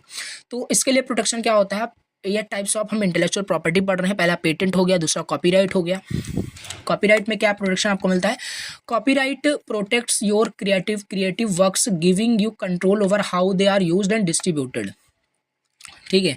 इसमें आपको प्रोटेक्शन मिलता है कि कॉपीराइट प्रोटेक्ट करता है आपके क्रिएटिव वर्क्स को, और ये आपको कंट्रोल देता है कि कैसे आपका जो मटेरियल्स है, जो भी आपने क्रिएटिव जो भी वर्क जो भी आपने किया है, क्रिएटिव डिज़ाइन जो भी, उसको कैसे लोग यूज़ कर रहे हैं, कैसे डिस्ट्रीब्यूट हो रहा है, ये इसमें प्रोटेक्शन आपको प्रोवाइड करता है। और कंट्रोल आपको देता है कि कैसे आप अपने कॉपीराइट पर कैसे आप कैसे अपने क्रिएटिविटी पर कैसे प्रोटेक्शन कर सकते हैं, कैसे किसी को कॉपीराइट दे सकते हैं, ये सारी चीज़ के अंदर बताती है। डिटेल से हम देखेंगे, बाकी ये तो हम टाइप जस्ट देख रहे हैं, दो लाइंस में आपको लिखना है, यहाँ पे अपने भी वर्ड में आप लिख सकते हैं। तीसरा आपका ट्रेडमार्क क्या होता है। ट्रेडमार्क का मतलब सिंपल है, जैसे कोई आपने बिजनेस स्टार्ट किया, बिजनेस के लिए आपने जो सिंबल बनाओगे, जो लोगो बनाओगे, जो आइकन बनाओगे, वही सिंपल इसका ट्रेडमार्क होता है। जैसे यूट्यूब का अगर ट्रेडमार्क देखें, सो यूट्यूब का कुछ इस तरीके से ट्रेडमार्क होता है, आप ऊपर देख पा रहे होंगे, ठीक है। सो ये आपका यूट्यूब का ट्रेडमार्क हो गया, तो दैट इज़ यही ट्रेडमार्क है। ट्रेडमार्क मतलब यू डिज़ाइन है special logo symbol for your business. इसका प्रोटेक्शन क्या होता है। Trademark safeguard symbol names and slogans that distinguish your product और सर्विसेज फ्रॉम अदर्स। और ट्रेडमार्क की हेल्प से आप अपने सर्विसेज को, आप अपने जो भी प्रोडक्ट है उसको मतलब दूसरे प्रोडक्ट से, दूसरे सर्विसेज से बिल्कुल डिफरेंट दिखाते हैं, ठीक है। जैसे यूट्यूब का ट्रेडमार्क इस तरीके से है, तो इस तरीके से यूट्यूब का मतलब जो ट्रेडमार्क है पूरा डिफरेंट लगता है दूसरे प्लेटफॉर्म से। तो ये सारी चीज़ें हैं ट्रेडमार्क। ट्रेडमार्क क्या होता है, अपने को डिज़ाइन किया special logo for your business, और ये भी आपका एक प्रोटेक्शन प्रोवाइड करता है। सेफगार्ड सिंबल्स नेम्स एंड स्लैगन्स, जो कि मतलब डिफरेंट पूरी तरीके से डिस्टिंग्विश यहाँ पे योर प्रोडक्ट करता है और सर्विस करता है अदर थिंग से, ठीक है। तो ये हो गया। नेक्स्ट यहाँ पे हम देख लेते हैं। नेक्स्ट यहाँ पे है ट्रेड सीक्रेट्स। ट्रेड सीक्रेट्स का क्या है। ट्रेड सीक्रेट्स मतलब you have a secret recipe for an popular dish. मतलब कि जैसे कि आप कोई बिजनेस कर रहे हैं, आपको बिजनेस करने का कुछ सीक्रेट्स आपको पता है, वो सीक्रेट्स अगर किसी को पता चल जाता है, सो वो भी अपने बिजनेस में ग्रो कर सकता है, तो ये आपका ट्रेड सीक्रेट्स होता है, ठीक है। अब यहाँ पे इस पे भी आप यहाँ पे प्रोटेक्शन कर सकते हैं। Keeping certain information confidential can be trade secrets. It includes things like formula, methods और बिजनेस स्ट्रेटजी। बिजनेस की स्ट्रेटजी को छुपा के रखना, ठीक है, ट्रेड सीक्रेट्स को। तो ये सारे आपके ट्रेड सीक्रेट्स होते हैं। तो अब एक बार फिर से हम देख लेते हैं क्या होता है आपका इंटेलेक्चुअल प्रॉपर्टी। इंटेलेक्चुअल प्रॉपर्टी का सिंपल मतलब होता है कि कोई पर्सन है, उसने कुछ क्रिएटिव थिंग्स उसने डिज़ाइन किया, कुछ आर्ट उसने बनाया, कुछ न्यू चीज़ें उसने क्रिएट किया, और उसी को प्रोटेक्ट करने के लिए इंटेलेक्चुअल प्रॉपर्टी यहाँ पे दी गई है। इंटेलेक्चुअल प्रॉपर्टी उसी को कहते हैं, क्रिएटिविटी का प्रोटेक्शन ही आपका इंटेलेक्चुअल प्रॉपर्टी कहलाता है। अब इसके टाइप्स कितने होते हैं। पहला होता है पेटेंट, जो आपने बनाया और अभी तक उसने उस चीज़ को किसी ने डिज़ाइन नहीं किया है, ये हो गया, नोबडी हैज़ मेड, ये सारी चीज़ें हैं, ठीक है। एंड सेकंड आपका कॉपीराइट है, एंड थर्ड आपका ट्रेडमार्क है, एंड फोर्थ आपका ट्रेड सीक्रेट्स है। ये हो गया। अब हम थोड़ा सा देखते हैं डिटेल से कि क्या क्या इशू होता है। यहाँ पे देखिए ऐसे क्वेश्चन आ सकते हैं। Provide example of common intellectual property issue that individual और ऑर्गेनाइजेशन में फेस। यानी आपको यहाँ पे इंटेलेक्चुअल प्रॉपर्टी इशू को बताना है जो इंडिविजुअल फेस करते हैं और ऑर्गेनाइजेशन फेस कर सकते हैं। मतलब ये सारी चीज़ें आपको डिस्कस करनी है। एग्जाम्पल आपको बताना है कि इंटेलेक्चुअल प्रॉपर्टी इशू क्या क्या है। चलिए देखते हैं। यहाँ पे here are some common intellectual property इशू आर एस। पहला है, अभी जो आपने टाइप्स ऑफ इंटेलेक्चुअल प्रॉपर्टी को पढ़ा, वही सेम चीज़ यहाँ पे लिखना है। अब यहाँ पे पहला आपका यहाँ पे इशू हो सकता है कॉपीराइट इन्फ्रिंजमेंट। जो ऑर्गेनाइजेशन है, कोई इंडिविजुअल है, वो क्या क्या इशू फेस करेगा अगर उसने कुछ क्रिएटिव थिंग्स डिज़ाइन किया, उसको क्या क्या इशू फेस करना पड़ सकता है। पहला इशू फेस करना पड़ सकता है कॉपीराइट इन्फ्रिंजमेंट। कॉपीराइट इन्फ्रिंजमेंट का मतलब होता है उल्लंघन करना। मतलब कि आपने कुछ चीज़ें डिज़ाइन की, कुछ चीज़ें क्रिएट की, उसका कोई उल्लंघन कर रहा है, उसका कोई इन्फ्रिंजमेंट कर रहा है। मीन्स हमने जैसे अभी लेक्चर्स हमने क्रिएट किया, हमने बनाया, और इस लेक्चर्स को कोई डाउनलोड करके खुद अपलोड कर रहा है, खुद बना रहा है, so that is copyright infringement. मैं उसके अगेंस्ट कंप्लेंट कर सकता हूँ। तो ये लीगल वे में मतलब ठीक है, तो ये चीज़ है आपका कॉपीराइट इन्फ्रिंजमेंट। तो this can include unauthorised copying और distribution of copyright material such as books, movies, music और सॉफ्टवेयर। तो ये चीज़ है बिना परमिशंस के, बिना अनऑथराइज्ड तरीके से कॉपी करना किसी के कंटेंट को, किसी के क्रिएटिविटी को इन्फ्रिंजमेंट करना, वही होता है आपका कॉपीराइट इन्फ्रिंजमेंट। ये इशू ऑर्गेनाइजेशन फेस कर सकता है। कोई ऑर्गेनाइजेशन अपना कुछ बनाया या कोई इंडिविजुअल कुछ अपना क्रिएट किया, उसका कोई कॉपी करके खुद बता रहा है कि मेरा है, so that is copyright infringement. Second यहाँ पे है ट्रेडमार्क इन्फ्रिंजमेंट। ट्रेडमार्क इन्फ्रिंजमेंट क्या होता है? सेम उसी तरीके से this can include unauthorized use of trademark in a way that is likely to cause confusion amongst consumer. For example, using a competitor trademark in your own advertising or product packaging. For example, जैसे ये YouTube का कुछ trademark जैसे ऊपर आप देख पा रहे होंगे। अब ऐसे YouTube की तरह आप कोई दूसरा YouTube.in बना दीजिए और ट्रेडमार्क इसी सिमिलर दिखने वाला आप बना लीजिए। YouTube की तरह दिखने वाला सेम मतलब कोई लोगो आप डिज़ाइन कर लीजिए और बताइए ये है YouTube। तो दैट इज़ ट्रेडमार्क इन्फ्रिंजमेंट। यानी ऑलरेडी इतना पॉपुलर, इतना जो ट्रस्टवर्थी जो प्लेटफॉर्म है उसका आपने एक ट्रेडमार्क इन्फ्रिंजमेंट यहाँ पे मतलब किया है। ये भी एक इशू जो ऑर्गेनाइजेशन है फेस करते हैं। सो ये चीज़ है जो कंज्यूमर के अंदर कन्फ्यूज़न क्रिएट हो जाता है कि कौन सा रियल है कौन सा फेक है। ठीक है, तो ये चीज़ आप लिख सकते हैं। जो सिमिलरली उसी प्रोडक्ट की तरह दिखने में क्रिएट कर लेते हैं, यही होता है आपका trademark infringement. This can include unauthorised use of trademark in a way that is likely to cause confusion among, same वही लिखा जो मैंने आपको यहाँ पे एक्सप्लेन किया। एंड थर्ड यहाँ पे है trade secret theft. Trade secret theft ये भी एक इशू फेस करते हैं। आप चाहे जितना कोई सीक्रेट छुपा के रखें वो लीक हो जाता है। सो ये भी एक इशू फेस करते हैं ऑर्गेनाइजेशन या कोई भी इंडिविजुअल है। वो कोई ऑर्गेनाइजेशन है अपने ट्रेडमार्क, अपने जो बिजनेस है उसका सीक्रेट छुपा के रख दे, बट कहीं ना कहीं से जो अटैकर्स हैकर्स होते हैं वो उसको चोरी कर ही लेते हैं। सो ये भी एक इशू फेस करते हैं इंटेलेक्चुअल प्रॉपर्टी के अंदर। This can include unauthorised access और use of a trade secret such as formula. कुछ फार्मूला है उनको मिल जाता है, रेसिपी का, मैन्युफैक्चरिंग का, प्रोसेस का।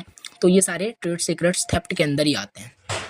तो ये भी आपका ट्रेड सीक्रेट थेफ्ट इन्फ्रिंजमेंट के अंदर आता है। पहला copyright infringement, second patent infringement, sorry copyright infringement, and second आपका trademark infringement, and third trade secret theft हो जाएगा, एंड फोर्थ आपका copyright patent infringement. Patent infringement अब क्या है? सिमिलरली उसी तरीके से है।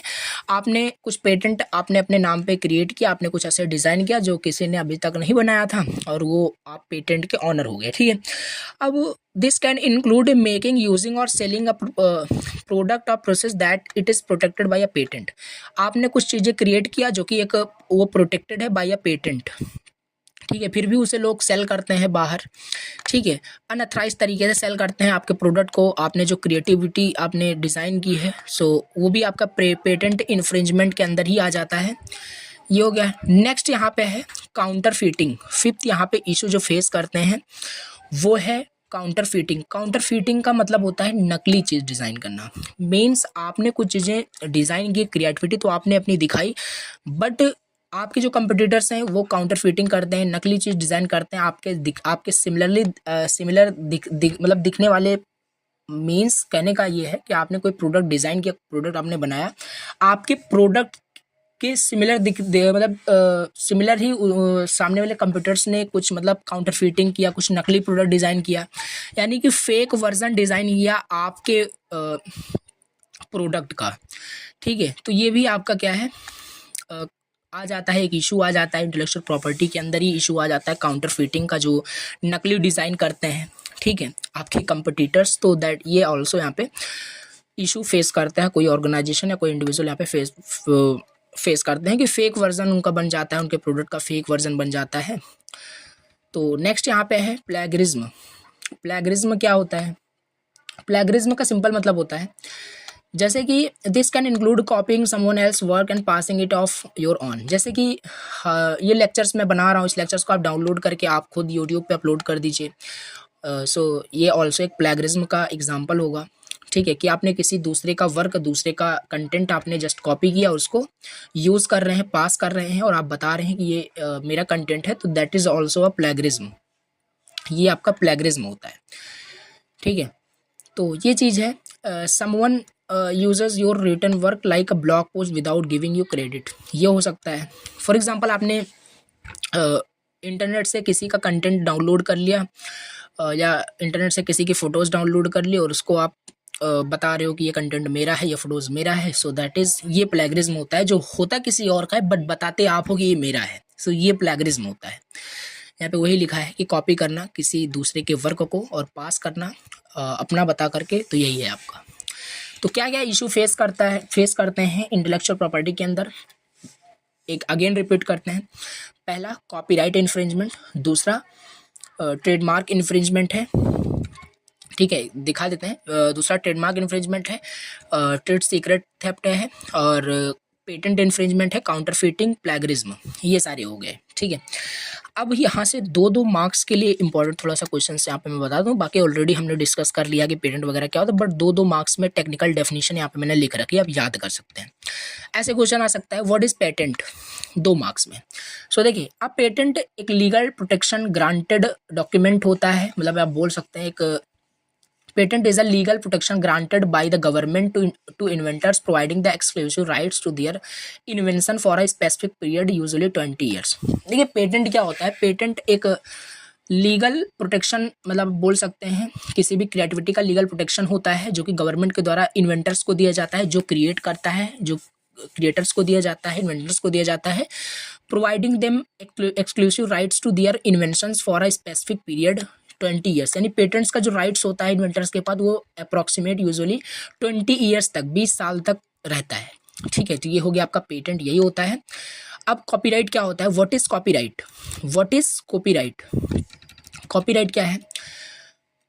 कॉपीराइट भी एक लीगल प्रोटेक्शन होता है that grants by the government exclusive rights to the creators or inventors of original works such as books, music or arts. It gives them control over the use। जैसे अभी मैं ये videos create कर रहा हूँ, lectures में बना रहा हूँ, सो मेरे पास ये राइट्स है, मुझे ये राइट्स दिया गया है यूट्यूब की तरफ से कि मैं जो ओरिजिनल वर्क ये क्रिएट कर रहा हूँ, जो ओरिजिनल लेक्चर मैं क्रिएट कर रहा हूँ, ठीक है, ये एज अ कॉपीराइट मुझे लीगल प्रोटेक्शन मेरे इस वीडियोस को, लेक्चर को दिया गया है। एक्सेप्ट मी, मेरे बजाय इसे कोई और इसे यूज़ नहीं कर सकता। अगर यूज़ करता है सो देन मैं इसके अकॉर्डिंग लीगल एक्शन परफॉर्म कर सकता हूँ। तो ये सारे अथॉरिटीज़ दी जाती हैं कॉपीराइट की। आपने कुछ चीज़ें क्रिएट की, आपने एक म्यूज़िक बनाया, ठीक है, आपने कुछ आर्ट डिज़ाइन किया, उसको कोई और यूज़ कर रहा है, सो दैट इज़ ऑल्सो, ये आपका कॉपीराइट हो सकता है। सो कॉपीराइट एक लीगल प्रोटेक्शन होता है जो कि गवर्नमेंट के द्वारा ग्रांट्स किया जाता है, दिया जाता है, क्रिएटर्स को राइट दिया जाता है अपने ओरिजिनल वर्क्स को, ठीक है, सच है, जैसे बुक्स आपने क्रिएट किया, बुक्स आपने लिखा आपने कुछ म्यूजिक आपने क्रिएट किया, कुछ आर्ट बनाया, ठीक है, तो ये चीज़ है, उसके ऊपर आपको कंट्रोल प्रोवाइड किया जाता है ओवर द यूज़, उसके यूज़ पर आपको कंट्रोल दिया जाता है, यही होता है आपका कॉपीराइट। अब एक क्वेश्चन हम देख लेते हैं, यहाँ पे है, बाकी थोड़ा सा सिलेबस भी हम देख लेते हैं, ठीक है, कि क्या है सिलेबस में, सिलेबस के अकॉर्डिंग ही हमें यहाँ पे पढ़ना है। तो ये रहा सिलेबस, एंड यहाँ पे हमने देख लिया, यहाँ पे ये सारी चीज़ हमने देखी थी, डीपीडीपी एक्ट देखा था, यहाँ पे हमने इंटेलेक्चुअल प्रॉपर्टी इशू देख लिया, ठीक है, इंटेलेक्चुअल प्रॉपर्टी इशू क्या क्या होता है ये देख लिया। अब हमें देखना है ओवरव्यू ऑफ इंटेलेक्चुअल प्रॉपर्टी, हमें इंटेलेक्चुअल प्रॉपर्टी से रिलेटेड थोड़ा बहुत यहाँ पे पढ़ना है क्या है, और ये सारी चीज़ें आपका ऐसे कवर होता रहेगा, ठीक है, क्वेश्चंस के माध्यम से आपका ये पूरा यूनिट कवर हो चुका है अप्रॉक्सीमेट। ये थोड़ा अभी 2-3 क्वेश्चंस बचे हुए हैं, थोड़ा सा हम देख लेते हैं। सो नेक्स्ट यहाँ पे हमारा क्वेश्चन है ट्रेडमार्क के बारे में, व्हाट इज ट्रेडमार्क, ट्रेडमार्क क्या होता है, ऑलरेडी हमने देखा ट्रेडमार्क क्या है, बट फिर भी हम यहाँ पे रिपीट करते हैं, what is a trademark, what are the requirements for registering a trademark, means trademark क्या है, मोस्ट इंपॉर्टेंट क्वेश्चन है, नोट डाउन करिए, ट्रेडमार्क क्या होता है और क्या क्या रिक्वायरमेंट होती है अगर आपको एक ट्रेडमार्क को रजिस्टर करना है। ट्रेडमार्क क्या है, ट्रेडमार्क जैसे हमने आपको ऑलरेडी बताया, trademark is like a special ID badge for product और services, it's unique sign like a logo और a name that helps consumer recognise and distinguish one brand from other. यानी ये आपका एक स्पेशल लोगो की तरह होता है, एक आईडी की तरह होता है, आपके प्रोडक्ट आपके सर्विसेज का एक यूनिक लोगो यूनिक साइन होता है जिससे कि आपका जो बिजनेस होता है, आपका जो प्रोडक्ट होता है, जो आपका ट्रेड होता है, वो अदर ब्रांड से, अदर सर्विसेज से डिफरेंट दिखता है। जैसे यूट्यूब का ये ट्रेड है, ट्रेडमार्क है, इस तरीके से इसका लोगो बना हुआ है, ये बिल्कुल डिफरेंट है, सभी प्लेटफॉर्म से डिफरेंट है। तो ये है आपका यूनिक ट्रेडमार्क। अब इसी तरीके से अब देखिए यहाँ पे आपसे पूछा जा रहा है क्या क्या रिक्वायरमेंट्स हैं अगर आपको ट्रेडमार्क रजिस्टर करना है अपने वेबसाइट के लिए, अपने बिजनेस के लिए, अपने ट्रेड के लिए, तो क्या क्या रिक्वायरमेंट आपको चाहिए, वही हमें यहाँ पे बताना है। तो चलिए यहाँ पे देख लेते हैं क्या क्या रिक्वायरमेंट्स हैं। तो requirements for registering a trademark, पहला आपका है यूनिकनेस। पहला आपका यूनिकनेस, यानी कि जब भी आप रजिस्टर कर रहे हो ट्रेडमार्क के लिए तो ये रिक्वायरमेंट्स होना चाहिए कि यूनिकनेस होना चाहिए। आपका जो ट्रेडमार्क होना चाहिए वो यूनिक होना चाहिए। The trademark should be different from others, it can not be the similar existing trademark. जैसे सपोज करिए यूट्यूब का ट्रेडमार्क ये है, इस तरीके से रेड कुछ बना है, बीच में कुछ वीडियोस का ऐसा कुछ बना हुआ है, कुछ कुल मिला के ये ट्रेडमार्क यूट्यूब का है। इसी तरीके से सिमिलर दिखने वाला आप क्रिएट करने जा रहे हो और यहाँ पे बस रेड की जगह जो यहाँ पे सिंबल बना हुआ है इसको आप दूसरे कलर से कर दोगे तो बताओगे ये मेरा ट्रेडमार्क है, तो ये आपका वैलिड नहीं है, ये आपका रजिस्टर नहीं हो पाएगा, इनवैलिड होगा। सो यूनिकनेस होना चाहिए, आप पूरी तरीके से आप डिफरेंट हो, आपका पूरी तरीके से यूनिक हो, जो एग्जिस्ट ऑलरेडी ना कर रहा हो। ठीक है, तो ये चीज़ है, it can not be similar to existing trademark. ठीक, वही लिखा है। एंड सेकंड आपका है ये रिक्वायरमेंट्स फुलफिल होगी तभी आप रजिस्टर कर सकते हो ट्रेडमार्क के लिए। पहला यूनिकनेस, सेकंड आपका है डिस्टिंक्टनेस, मेन सबसे अलग होना चाहिए। The trademark should be special and not describe the product itself. For example आपका कुछ ट्रेड है, आपके ट्रेड, आपके जो लोगो है उससे ये डिफाइन नहीं होना चाहिए कि आपके प्रोडक्ट के बारे में, आपके प्रोडक्ट या इटसेल्फ के बारे में डिफाइन हो। जैसे कि आप कुछ इस तरीके से, फॉर एग्जांपल आप इस तरीके से कुछ लोगो डिज़ाइन कर रहे हैं सुपर सोडा और टेस्टी ड्रिंक करके, तो इससे क्या है कि कोई आपका जो ट्रेड है वो भी डिफाइन हो रहा है, तो इस तरीके से वैलिड नहीं है कि आप इस तरीके से ट्रेडमार्क डिज़ाइन कर सकते हैं। तो कुल मिला के आपका पूरी तरीके से डिस्टिंक्टनेस होना चाहिए, मतलब सबसे अलग होना चाहिए। यूनिक तो होना ही चाहिए, डिस्टिंक्टनेस होना चाहिए, सबसे अलग होना चाहिए। जनरल यहाँ पे नहीं होना चाहिए, मतलब कि यहाँ पे ट्रेडमार्क शुड बी स्पेशल, आपका स्पेशल होना चाहिए। Not describe the product, product को डिस्क्राइब ना कर रहा हो, जो प्रोडक्ट आप सेल करते हैं, आप जो ट्रेड करते हैं उसको डिस्क्राइब ना कर रहा हो। जैसे कि यहाँ पे देखिए एग्जांपल दिया है सुपर सोडा टेस्टी ड्रिंक, इससे समझ में आ रहा है कि क्या चीज़ है, क्या बिजनेस है, तो ऐसा नहीं होना चाहिए। थर्ड यहाँ पे है not generic. Not generic means आपका जो ट्रेडमार्क होना चाहिए वो जेनरिक नहीं होना चाहिए, जनरल नहीं होना चाहिए। The trademark can not be common और just a generic term for the product. For instance you can not trademark the word computer for a computer. देखिए एग्जाम्पल हमें बताया है, जैसे मान लीजिए आप कुछ भी, आपका कोई बिजनेस है, कोई ट्रेड बिजनेस है, उसमें आप उसके लिए अपना लोगो, अपना ट्रेडमार्क डिज़ाइन कर रहे हैं, तो एकदम जेनरिक नहीं होना चाहिए। फॉर एग्जांपल आप कोई, मतलब कंप्यूटर से रिलेटेड आप कोई बिजनेस करते हैं और आप अपने बिजनेस का नाम ही, अपने ट्रेडमार्क का नाम ही कंप्यूटर रख रहे हैं, यहाँ पे वही लिखा है। ट्रेडमार्क ये नहीं हो सकता कंप्यूटर्स के लिए, आपका मतलब कंप्यूटर्स का बिजनेस कर रहे हैं तो आपका ट्रेडमार्क ही कंप्यूटर नहीं होना चाहिए, मतलब ये जनरल नहीं होना चाहिए। ठीक है, जो ऑलरेडी है कंप्यूटर्स तो एक मतलब इंस्टेंस है, लाइव इंस्टेंस है, जो हम यूज़ करते हैं, जो देखते हैं, जो जिसमें हम ऑपरेशन कुछ करते हैं, परफॉर्म करते हैं, जो हम यूज़ करते हैं, कुल मिला के कहने का मतलब है। तो उसी को आपको नहीं ट्रेडमार्क यहाँ पे रख देना है। तो नॉट जेनरिक, जेनरिक नहीं होना चाहिए, पहला यही है। The trademark can not be common और just general term for the product. For instance you can not trademark, कि आप ट्रेडमार्क नहीं रख सकते कंप्यूटर्स को फॉर अ कंप्यूटर, कंप्यूटर्स के लिए कंप्यूटर को आप नहीं रख सकते। तो ये है, ठीक है, जनरल नहीं होना चाहिए, पहला यूनिकनेस होना चाहिए रजिस्टर करने के लिए, सेकंड डिस्टिंक्टनेस होना चाहिए, तीसरा जेनरिक नहीं होना चाहिए, एंड फोर्थ है आपका कन्फ्यूज़न नहीं होना चाहिए। नो कन्फ्यूज़न, ऐसा कुछ आप ट्रेडमार्क न रख दें कि कन्फ्यूज़न क्रिएट कर रहा है, ठीक है, कंज्यूमर के बीच कन्फ्यूज़न क्रिएट कर रहा है। The trademark should not confuse consumer with existing brands, it should B clear and unique. ये आपका क्लियर होना चाहिए, यूनिक होना चाहिए, बाकी और भी आप लिख सकते हैं, ठीक है। एंड नो ऑफेंसिव कंटेंट, आपने ट्रेडमार्क में कोई ऑफेंसिव कंटेंट ना वहाँ पे लिखें। आप कुछ लोगो बना रहे हैं, ठीक है, जैसे मान लीजिए ये आपका सॉरी, ठीक है, आप कुछ लोगो डिज़ाइन कर रहे हैं, ठीक है, ऐसे रेक्टेंगल शेप में कुछ लोगो डिज़ाइन कर, इसी में कुछ आप क्राइम से रिलेटेड कुछ आप लोगो डिज़ाइन कर दें, ठीक है, यहाँ पे कुछ ऐसा ऑफेंस कंटेंट आप यूज़ कर दें, तो ये भी आपका वैलिड नहीं है। कोई भी ऑफेंसिव कंटेंट आपके ट्रेडमार्क में नहीं होना चाहिए। The trademark should not rude, आपका मतलब रूड नहीं होना चाहिए, ऑफेंसिव नहीं होना चाहिए। It's like having good manner for brands, क्योंकि आपका जो ट्रेडमार्क है आगे चल के एक ब्रांड्स में बन सकता है। सो ये आपका बिल्कुल भी ऑफेंसिव नहीं होना चाहिए, ठीक है। तो ये हो गया आपका। नेक्स्ट आपका यहाँ पे है use in commerce. Use in commerce 6 आपका यहाँ पे है। यूज इन कॉमर्स का मतलब है you need to actually use your trademark in business, it's not just for show. यानी कि जो आप ट्रेडमार्क डिज़ाइन करोगे ये जस्ट शो के लिए नहीं है कि आप इसे खाली शो के लिए दिखा रहे। जैसे यूट्यूब ने अगर ये ट्रेडमार्क डिज़ाइन किया है तो ये जब भी यूट्यूब लॉन्च हुआ होगा, जब भी ट्रेडमार्क डिज़ाइन किया गया होगा तो ये जस्ट शो ऑफ के लिए नहीं हुआ होगा। ये डिज़ाइन हुआ होगा तो फ्यूचर्स के लिए भी, कि लोग इस ट्रेडमार्क से पहचान जाए कि ये चीज़ है क्या। अभी ये लोगों अगर आप किसी को भी दिखाते हो यूट्यूब का तो वो समझ जाएगा कि यूट्यूब है, ठीक है। तो सिंपल सी बात है, यही चीज़ है, आपको शो ऑफ के लिए नहीं, उसको आगे चल के ब्रांड्स में भी कन्वर्ट हो सकता है। सो ऐसा आपको वहाँ पे ट्रेडमार्क यूज़ करना है। यू शुड नॉट एक्चुअली, यहाँ पे वही लिखा है, you need to actually use your trademark in business, it's not just for show, it should be a part of your brands identity. इससे आपकी ब्रांड्स की आइडेंटिटी दिखनी चाहिए। ये हो गया आपका। तो क्वेश्चंस क्या था? क्वेश्चन था ट्रेडमार्क क्या होता है, क्या क्या रिक्वायरमेंट होती है रजिस्टर करने के लिए ट्रेडमार्क को। तो ये सारे हमने देखे, uniqueness, distinctness, not generic, no confusion, no offensive content, use in commerce, ये हो गया। अभी नेक्स्ट क्वेश्चन हम देखते हैं, व्हाट इज पेटेंट। पेटेंट क्या होता है, क्या क्या रिक्वायरमेंट्स होता है ऑब्टेनिंग अ पेटेंट। देखिए ये सारे जो क्वेश्चंस देख रहे हैं बहुत ही ज़्यादा इंपॉर्टेंट है, एग्जाम में मतलब आ सकता है, ठीक है, बहुत ही इंपॉर्टेंट क्वेश्चन है।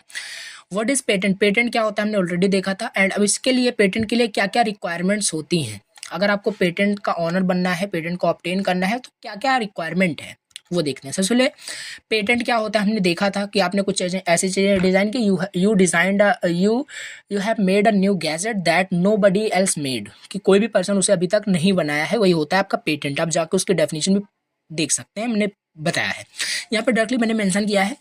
रिक्वायरमेंट्स क्या क्या होती हैं पेटेंट के लिए। पेटेंट्स के लिए यहाँ पे रिक्वायरमेंट्स है, पहला नोवेल्टी।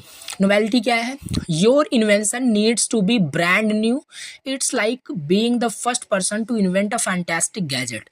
मतलब नोवेल्टी का मतलब है न्यू होना चाहिए। न्यू मतलब जो भी चीज़ आप क्रिएट करो वो न्यू होना चाहिए, मतलब कभी वो बना ना हो, ठीक है। ऐसा नहीं है जो ऑलरेडी बन चुका है वही आप फिर से क्रिएट कर रहे हैं और आप बता रहे हैं मुझे ये पेटेंट को ऑब्टेन करना है, मुझे इसका ऑनर बनना है। सो नहीं, फिर ये आपका रिक्वायरमेंट्स नहीं है। पहला रिक्वायरमेंट्स यही है कि आपका न्यू होना चाहिए, नोवेल्टी होना चाहिए, आपका जो इन्वेंशन है वो ब्रांड न्यू होना चाहिए, यानी आप फर्स्ट पर्सन हो जो उसको इन्वेंट कर रहे हो, पहला हो गया। सेकेंड है नॉन ऑब्वियसनेस। नॉन ऑब्वियसनेस का क्या मतलब है, your invention should not be something super obvious, it's more like solving a tricky puzzles that other have not figured out it. आप कुछ ऐसा मतलब बहुत ही मतलब कहने का मतलब जेनरिक कोई चीज़ें आप ऐसा ना डिज़ाइन करें ना इन्वेंट करें, मतलब कि बहुत ही ऑब्वियस नहीं होना चाहिए। मतलब कुछ ऐसे चीज़ें आप इन्वेंट करें जो ट्रिकी पजल हो, जो अदर पर्सन उसको नहीं कर पाए हैं, आपने उसको कर दिखाया है, आपने उसको फिगर आउट किया है। सो वो चीज़ अगर आप डिज़ाइन करते हो, इन्वेंट करते हो, देन उसको आप क्या कर सकते हो, उसको एज अ पेटेंट के रूप में उसको ऑब्टेन कर सकते हैं आप, ठीक है। तो नॉन ऑब्वियसनेस यहाँ पे होना चाहिए आपका, बहुत ज़्यादा सुपर ऑब्वियस नहीं होना चाहिए। मतलब ऐसा चीज़ आप वहाँ पे इन्वेंट करें जो अभी तक किसी ने उसको फिगर आउट नहीं किया हो, बहुत जेनरिक चीज़ें यहाँ पे आप इन्वेंट ना करें, ठीक है। पहला नोवेल्टी, दूसरा नॉन ऑब्वियसनेस, तीसरा यूज़फुल। आप जो भी इन्वेंट करें वो यूज़फुल होना चाहिए। Your invention should actually do something useful, it's not just an idea, it's a practical process. ये कोई आइडिया नहीं है patent, it's a practical process. ये एक प्रैक्टिकल प्रोसेस होता है, जो भी आप डिज़ाइन करें वो यूज़फुल होना चाहिए, किसी की प्रॉब्लम्स को सॉल्व कर रहा हो, ठीक है, रियल वर्ल्ड प्रॉब्लम्स को सॉल्व कर रहा हो, वही आपका, तभी आप उसे एज अ पेटेंट उसको ऑब्टेन कर सकते हैं। तो ये हो गया आपका रिक्वायरमेंट्स के लिए ये चीज़। अब देखिए एज आप इसे अगर आप एज अ चाहें तो इसे आप रियल लाइफ में भी इसे इम्प्लीमेंट कर सकते हैं। आगे चल के जब आप प्रोजेक्ट वगैरह बनाएंगे सो ये सारी चीज़ें काफ़ी हेल्प करेगी कि पेटेंट को ऑब्टेन करने के लिए आप कुछ ऐसा डिज़ाइन करने का सोचोगे, आपके आइडियाज़ बहुत अच्छे अच्छे आपके माइंड में आएंगे। सो आपको ये सारी चीज़ें आपके माइंड में होनी चाहिए कि ऐसी चीज़ मुझे डिज़ाइन करना है जो लोगों की प्रॉब्लम को सॉल्व कर रहा हो। वैसा ऐसा आपने ये सारी चीज़ें पढ़ी ही नहीं है तो आपने ऐसा कुछ डिज़ाइन कर दिया जो पूरी तरीके से तो न्यू है बट उससे रियल लाइफ में उसका कोई यूज़ ही नहीं है। सो ये फिर उसका कोई मतलब नहीं होगा। सो यूज़फुल होना चाहिए। And not already known. Not already known का क्या मतलब है कि nobody else should have known about your invention before you sold it's like surprising the world with a awesome creation। इसमें इसमें बता रहा है कि मतलब ऐसा कुछ आप डिज़ाइन करें जो ऑलरेडी किसी को ना पता हो, और इससे आप उसको डिज़ाइन करके उसको क्रिएट करके आप वर्ल्ड को प्रूव करें, सरप्राइज करें वर्ल्ड को कि हाँ आपने कुछ ऑसम क्रिएट किया है, ऐसा कुछ यहाँ पे ये आपका तब आपका वो एक पेटेंट होता है। ठीक है। एंड इसके बाद फिफ्थ आपका है non infringing. Non infringing, non infringing का क्या मतलब है? मतलब आपका जो पेटेंट है वो इन्फ्रिंजमेंट को, मतलब इन्फ्रिंजमेंट ना कर रहा हो किसी चीज़ को, मतलब उल्लंघन ना कर रहा हो किसी चीज़ को। आपने कुछ ऐसा चीज़ बना दिया जो ऑफेंसिव है, ठीक है, साइबर क्राइम कुछ वहाँ पे शो ऑफ कर रहा है, कंडक्ट कर रहा है कुछ आपका पेटेंट वगैरह, सो उससे रिलेटेड नहीं होना चाहिए, नॉन इन्फ्रिंजिंग होना चाहिए। The invention should not break someone else patent, it's like respecting other inventors. And ये भी है, आप अपना पेटेंट अगर डिज़ाइन कर रहे हैं तो ऐसा नहीं कि आपका पेटेंट ही बेस्ट है, आपके पेटेंट से किसी दूसरे के हार्म्स को नुकसान नहीं होना चाहिए, दैट इज़ नॉन इन्फ्रिंजिंग। यही है आपका इन्वेंशन जो आप कर रहे हैं वो आपका मतलब किसी दूसरे के पेटेंट्स को डिसरिस्पेक्ट करना ऐसा नहीं होना चाहिए, मतलब कि रिस्पेक्ट कर रहे हो आप दूसरे इन्वेंटर्स को भी। तो ये सारी चीज़ें हैं, ठीक है। एंड सिक्स आपका है इंडस्ट्रियल एप्लीकेबिलिटी। ठीक है, यहाँ पे इंडस्ट्रियल एप्लीकेबिलिटी यहाँ पे है, इंडस्ट्रियल एप्लीकेबल आपका होना चाहिए आपका पेटेंट। मतलब जो इन्वेंशन आपने किया should be something that can be used और मेड इन रियल लाइफ। ये ऑलरेडी हमने बताया कि वो रियल लाइफ में, ये अदर वर्ड्स में वही लिखा है थोड़ा सा, एंड रियल वर्ल्ड प्रॉब्लम्स को सॉल्व कर रहा हो, इंडस्ट्रियल में उसका यूज़ हो रहा हो, ऐसा कुछ पेटेंट आप क्रिएट करें। ठीक है, सो ये हो गया आपका रिक्वायरमेंट। अगर ये सारी चीज़ें आप फुलफिल करते हैं then you are ready for obtaining a patent.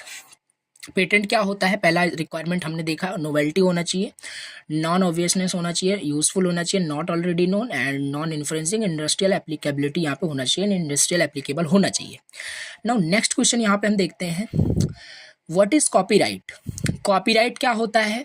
What are the requirements for obtaining copyright in easy way? ये सारी चीज़ें देखिए, ये क्वेश्चंस बहुत ही ज़्यादा इंपॉर्टेंट है। जो यहाँ पे लास्ट के मैं 3 से 4 क्वेश्चंस आपको बताया और जो DPDP बताया, ये बहुत ही इंपॉर्टेंट क्वेश्चन है। ये मैं जब भी इंपॉर्टेंट क्वेश्चन आपको प्रोवाइड करूँगा तो ये उसमें मैं मेंशन कर दूंगा, इसको आपको जरूर प्रिपेयर करना है। बाकी मैंने बहुत ईजी वर्ड में बहुत डिटेल में आपको बताया, समझाया। अब कॉपीराइट क्या होता है? हमने ऑलरेडी कॉपीराइट को डिफाइन कर रखा है, डायरेक्टली हम यहाँ पे रिक्वायरमेंट्स देखेंगे। तो कॉपीराइट क्या होता है आपको पता है। रिक्वायरमेंट्स फॉर ऑब्टेनिंग कॉपीराइट, क्या क्या रिक्वायरमेंट्स हैं अगर आपको कॉपीराइट्स को ऑब्टेन करना है? सबसे पहले ओरिजिनलिटी, मतलब कि जो भी आप डिज़ाइन करें, जो भी बनाएं, जो भी क्रिएट करें, जो भी लिखें आप, वो ओरिजिनल होना चाहिए। फॉर एग्जांपल मैं ये वीडियो बना रहा हूँ, अगर ये वीडियो मैं कहीं से मैं डाउनलोड करके अपलोड कर देता, लेक्चर्स को अपलोड कर देता, सो ये फिर मैं इसका कॉपीराइट ऑब्टेन नहीं कर पाता। ठीक है, मैं इसका कोई कॉपीराइट बिल्कुल ऑब्टेन ना कर पाता। ठीक है, ये ओरिजिनल है, मैं क्रिएट कर रहा हूँ, मैं आपको पढ़ा रहा हूँ, so that is the original. ये ओरिजिनल है, यानी मेरे पास अथॉरिटी है ऑब्टेन करने का, मैं इस वीडियोस का ऑनर हूँ। सो ऐसा आप रिलेट कर सकते हैं, इस लेक्चर का ऑनर। तो इस तरीके से आप जो भी चीज़ें आप लिखें, आप राइट करें, कुछ आर्टिकल्स लिख रहे हो, कुछ आप मतलब कुछ भी सोल्यूशन क्यों ना लिख रहे हो, कुछ भी टॉपिक पर, तो आपका ओरिजिनल होना चाहिए, आपका खुद का होना चाहिए, आपका होना चाहिए। So this work needs to be your own, not copied from someone else. वही बताया जो यहाँ पे लिखा है सिंबल यहाँ पे। ठीक है, दूसरा आपका फिक्सेशन। फिक्सेशन क्या है? फिक्सेशन का सिंपल मतलब है, fixation you creative work should be fixed in some form like written down, record और saved, it's a tangible creation. मतलब कि आप जो भी चीज़ आप बना रहे हो, जो भी चीज़ आप लिख रहे हो, क्रिएट कर रहे हो, वो फिक्स्ड होना चाहिए। वैसा ना हो कि वो पूरा इमेजिनेशन में है सारी चीज़ें, बट उसका रियल से कुछ मतलब ही नहीं है। यानी कि कहने का मतलब है, जैसे ये वीडियोस अगर आप लेक्चर आप देख पा रहे हो, सो सिंपल सी बात है, ये आपका एक फिक्सेशन है, यानी कि एक फिक्स्ड थिंग्स है, यानी कि वीडियोस फॉर्मेट में ये कॉपीराइट है। तो ये आप समझ सकते हैं कि जो भी चीज़ें आप लिख रहे हो, क्या वो रिटन है, क्या वो रिकॉर्डेड है, क्या वो सेव्ड है, तो ये सारी चीज़ को टेंजिबल क्रिएशन आपका होना चाहिए। ठीक है, तो ये चीज़ हो गया आपका फिक्सेशन। एंड तीसरा ऑथरशिप। ऑथरशिप का सिंपल मतलब है the author the author is person, author वो पर्सन होता है जो क्रिएट करता है वर्क्स को, and copyrights is automatically granted upon the creation of the work. Authorship का मतलब होता है कोई भी अगर आप बुक लिखते हो, सो ऑटोमेटिक अगर कोई बुक आप लिखते हो अगर वो ओरिजिनल होता है, दूसरा फिक्सेशन होता है, तो ऑटोमेटिक आपको उसका क्या करते हैं, उसका ग्रांट जो है ऑटोमेटिक आपको मिल जाता है, यानी आप उसके ऑनर हो जाते हैं ऑथरशिप। बट वो आपका क्या होना चाहिए, ओरिजिनल होना चाहिए और फिक्सेशन होना चाहिए। तो वही चीज़ जो आपने क्रिएट किया उसका कॉपीराइट ऑटोमेटिकली ग्रांट हो जाता है। क्रिएशन ऑफ द वर्क, जो वर्क आपने, जो बुक आपने क्रिएट किया उसका ऑनर आप खुद ही बन जाते हैं। तो ये सारी चीज़ें हैं ऑथरशिप। एंड ड्यूरेशन क्या होता है, कॉपीराइट का ड्यूरेशन क्या है, कॉपीराइट का ड्यूरेशन क्या होता है, कॉपीराइट का ड्यूरेशन मतलब कि copyright protection last for the life time of the author plus additional 60 years. यानी कि जो कॉपीराइट होता है किसी भी ऑथर का या किसी भी ऑनर का, वो मतलब एक लाइफ टाइम के लिए आप समझ सकते हो। बट अगर अप्रॉक्सीमेट समझें तो 60 ईयर्स तक कोई भी मतलब कॉपीराइट आपका वहाँ पे एप्लीकेबल होता है किसी भी ऑनर के ऊपर, किसी भी ऑथर्स के ऊपर, और 60 ईयर्स बहुत ज़्यादा होते हैं। तो ये हो गया कॉपीराइट, यहाँ पे लाइफ टाइम भी होता है, last for life time for the author plus additional 60 years. ठीक है, तो ये हो गया ड्यूरेशन। तो ये चीज़ है यहाँ पे कॉपीराइट के लिए क्या क्या रिक्वायरमेंट्स है। ओरिजिनल आपका कंटेंट होना चाहिए, जो भी आप राइट डाउन कर रहे हो, फिक्सेशन होना चाहिए। फिक्सेशन मतलब कि रीड, आप कोई भी चीज़ मतलब फिक्स्ड होना चाहिए कि उसको आप राइट डाउन कर रहे हैं या उसको सेव्ड है या रिकॉर्डेड में है, क्या चीज़ है, तो फिक्सेशन होना चाहिए। तीसरा ऑथरशिप होना चाहिए, ऑथरशिप, एंड फोर्थ आपका ड्यूरेशन होना चाहिए। तो ये हो गया आपका लास्ट क्वेश्चन जो आपके यूनिट का था। एक बार हम देख लेते हैं, कोई टॉपिक आपका मिस ना हो। यहाँ पे हाँ, ये सारे टॉपिक्स यहाँ पे हमने डिस्कस किए। डीपीटी पैक्ट हो गया, इंटेलेक्चुअल प्रॉपर्टी ये हमने डिस्कस किया, इसके अंदर भी हमने इसके टाइप्स देखे और इसके इशू भी हमने देखा। ओवरव्यू हमने देखा, इंटेलेक्चुअल प्रॉपर्टी रिलेटेड जो भी ओवरव्यू है इसका हमने देखा था। और इसके बाद हमने पेटेंट, कॉपीराइट, ट्रेडमार्क, ये सारी चीज़ें हमने ओवरऑल डिस्कस की। जो भी आपके फिफ्थ यूनिट में जो भी इंपॉर्टेंट क्वेश्चंस थे, जो भी आपका सिलेबस में दिया गया था, सारे यहाँ पे क्वेश्चंस मैंने डिस्कस किए हैं, सारे कवर किए हैं। ठीक है, सो आपका ये यूनिट भी पूरी तरीके से फिनिश हो चुका है। ठीक है, अब नेक्स्ट लेक्चर के अंदर मैं आपको यूनिट टू का यहाँ पे 1 शॉर्ट लेक्चर खाली बचा हुआ है, ये भी आपका कंप्लीट हो जाएगा। एक लेक्चर के अंदर आपका ये यूनिट 2 भी पूरा कंप्लीट हो। ये थोड़ा बड़ा यूनिट है बट फिर भी ये कंप्लीट हो जाएगा एक 1 शॉट के अंदर। बाकी आपका ये 4 जो है यूनिट कंप्लीट हो गया 1 शॉट, एक यूनिट बचा हुआ, ये भी कंप्लीट हो जाएगा। चलिए मिलते हैं नेक्स्ट लेक्चर के अंदर। और प्लीज़ चैनल को एक सब्सक्राइब करना, बहुत ही ज़्यादा मोटिवेशन मिलता है अगर आप चैनल को सब्सक्राइब करते हैं, क्योंकि लेक्चर्स अपलोड करने में थोड़ी सी मेहनत भी लगती है। और अगर आप सपोर्ट करेंगे सो बिल्कुल यहाँ पे बहुत ही जल्द आएगा 1 शॉट यूनिट 2 का। सो इस वीडियोस पे जितना आप लाइक, कमेंट, शेयर, सब्सक्राइब जो भी करेंगे, सपोर्ट दिखाएंगे, तो यूनिट 2 उतना ही जल्दी आ पाएगा। ठीक है, क्योंकि आपकी एग्ज़ाम भी काफ़ी नज़दीक आ चुके हैं। तो चलिए मिलता है नेक्स्ट लेक्चर के अंदर। Thank you so much for watching the lecture and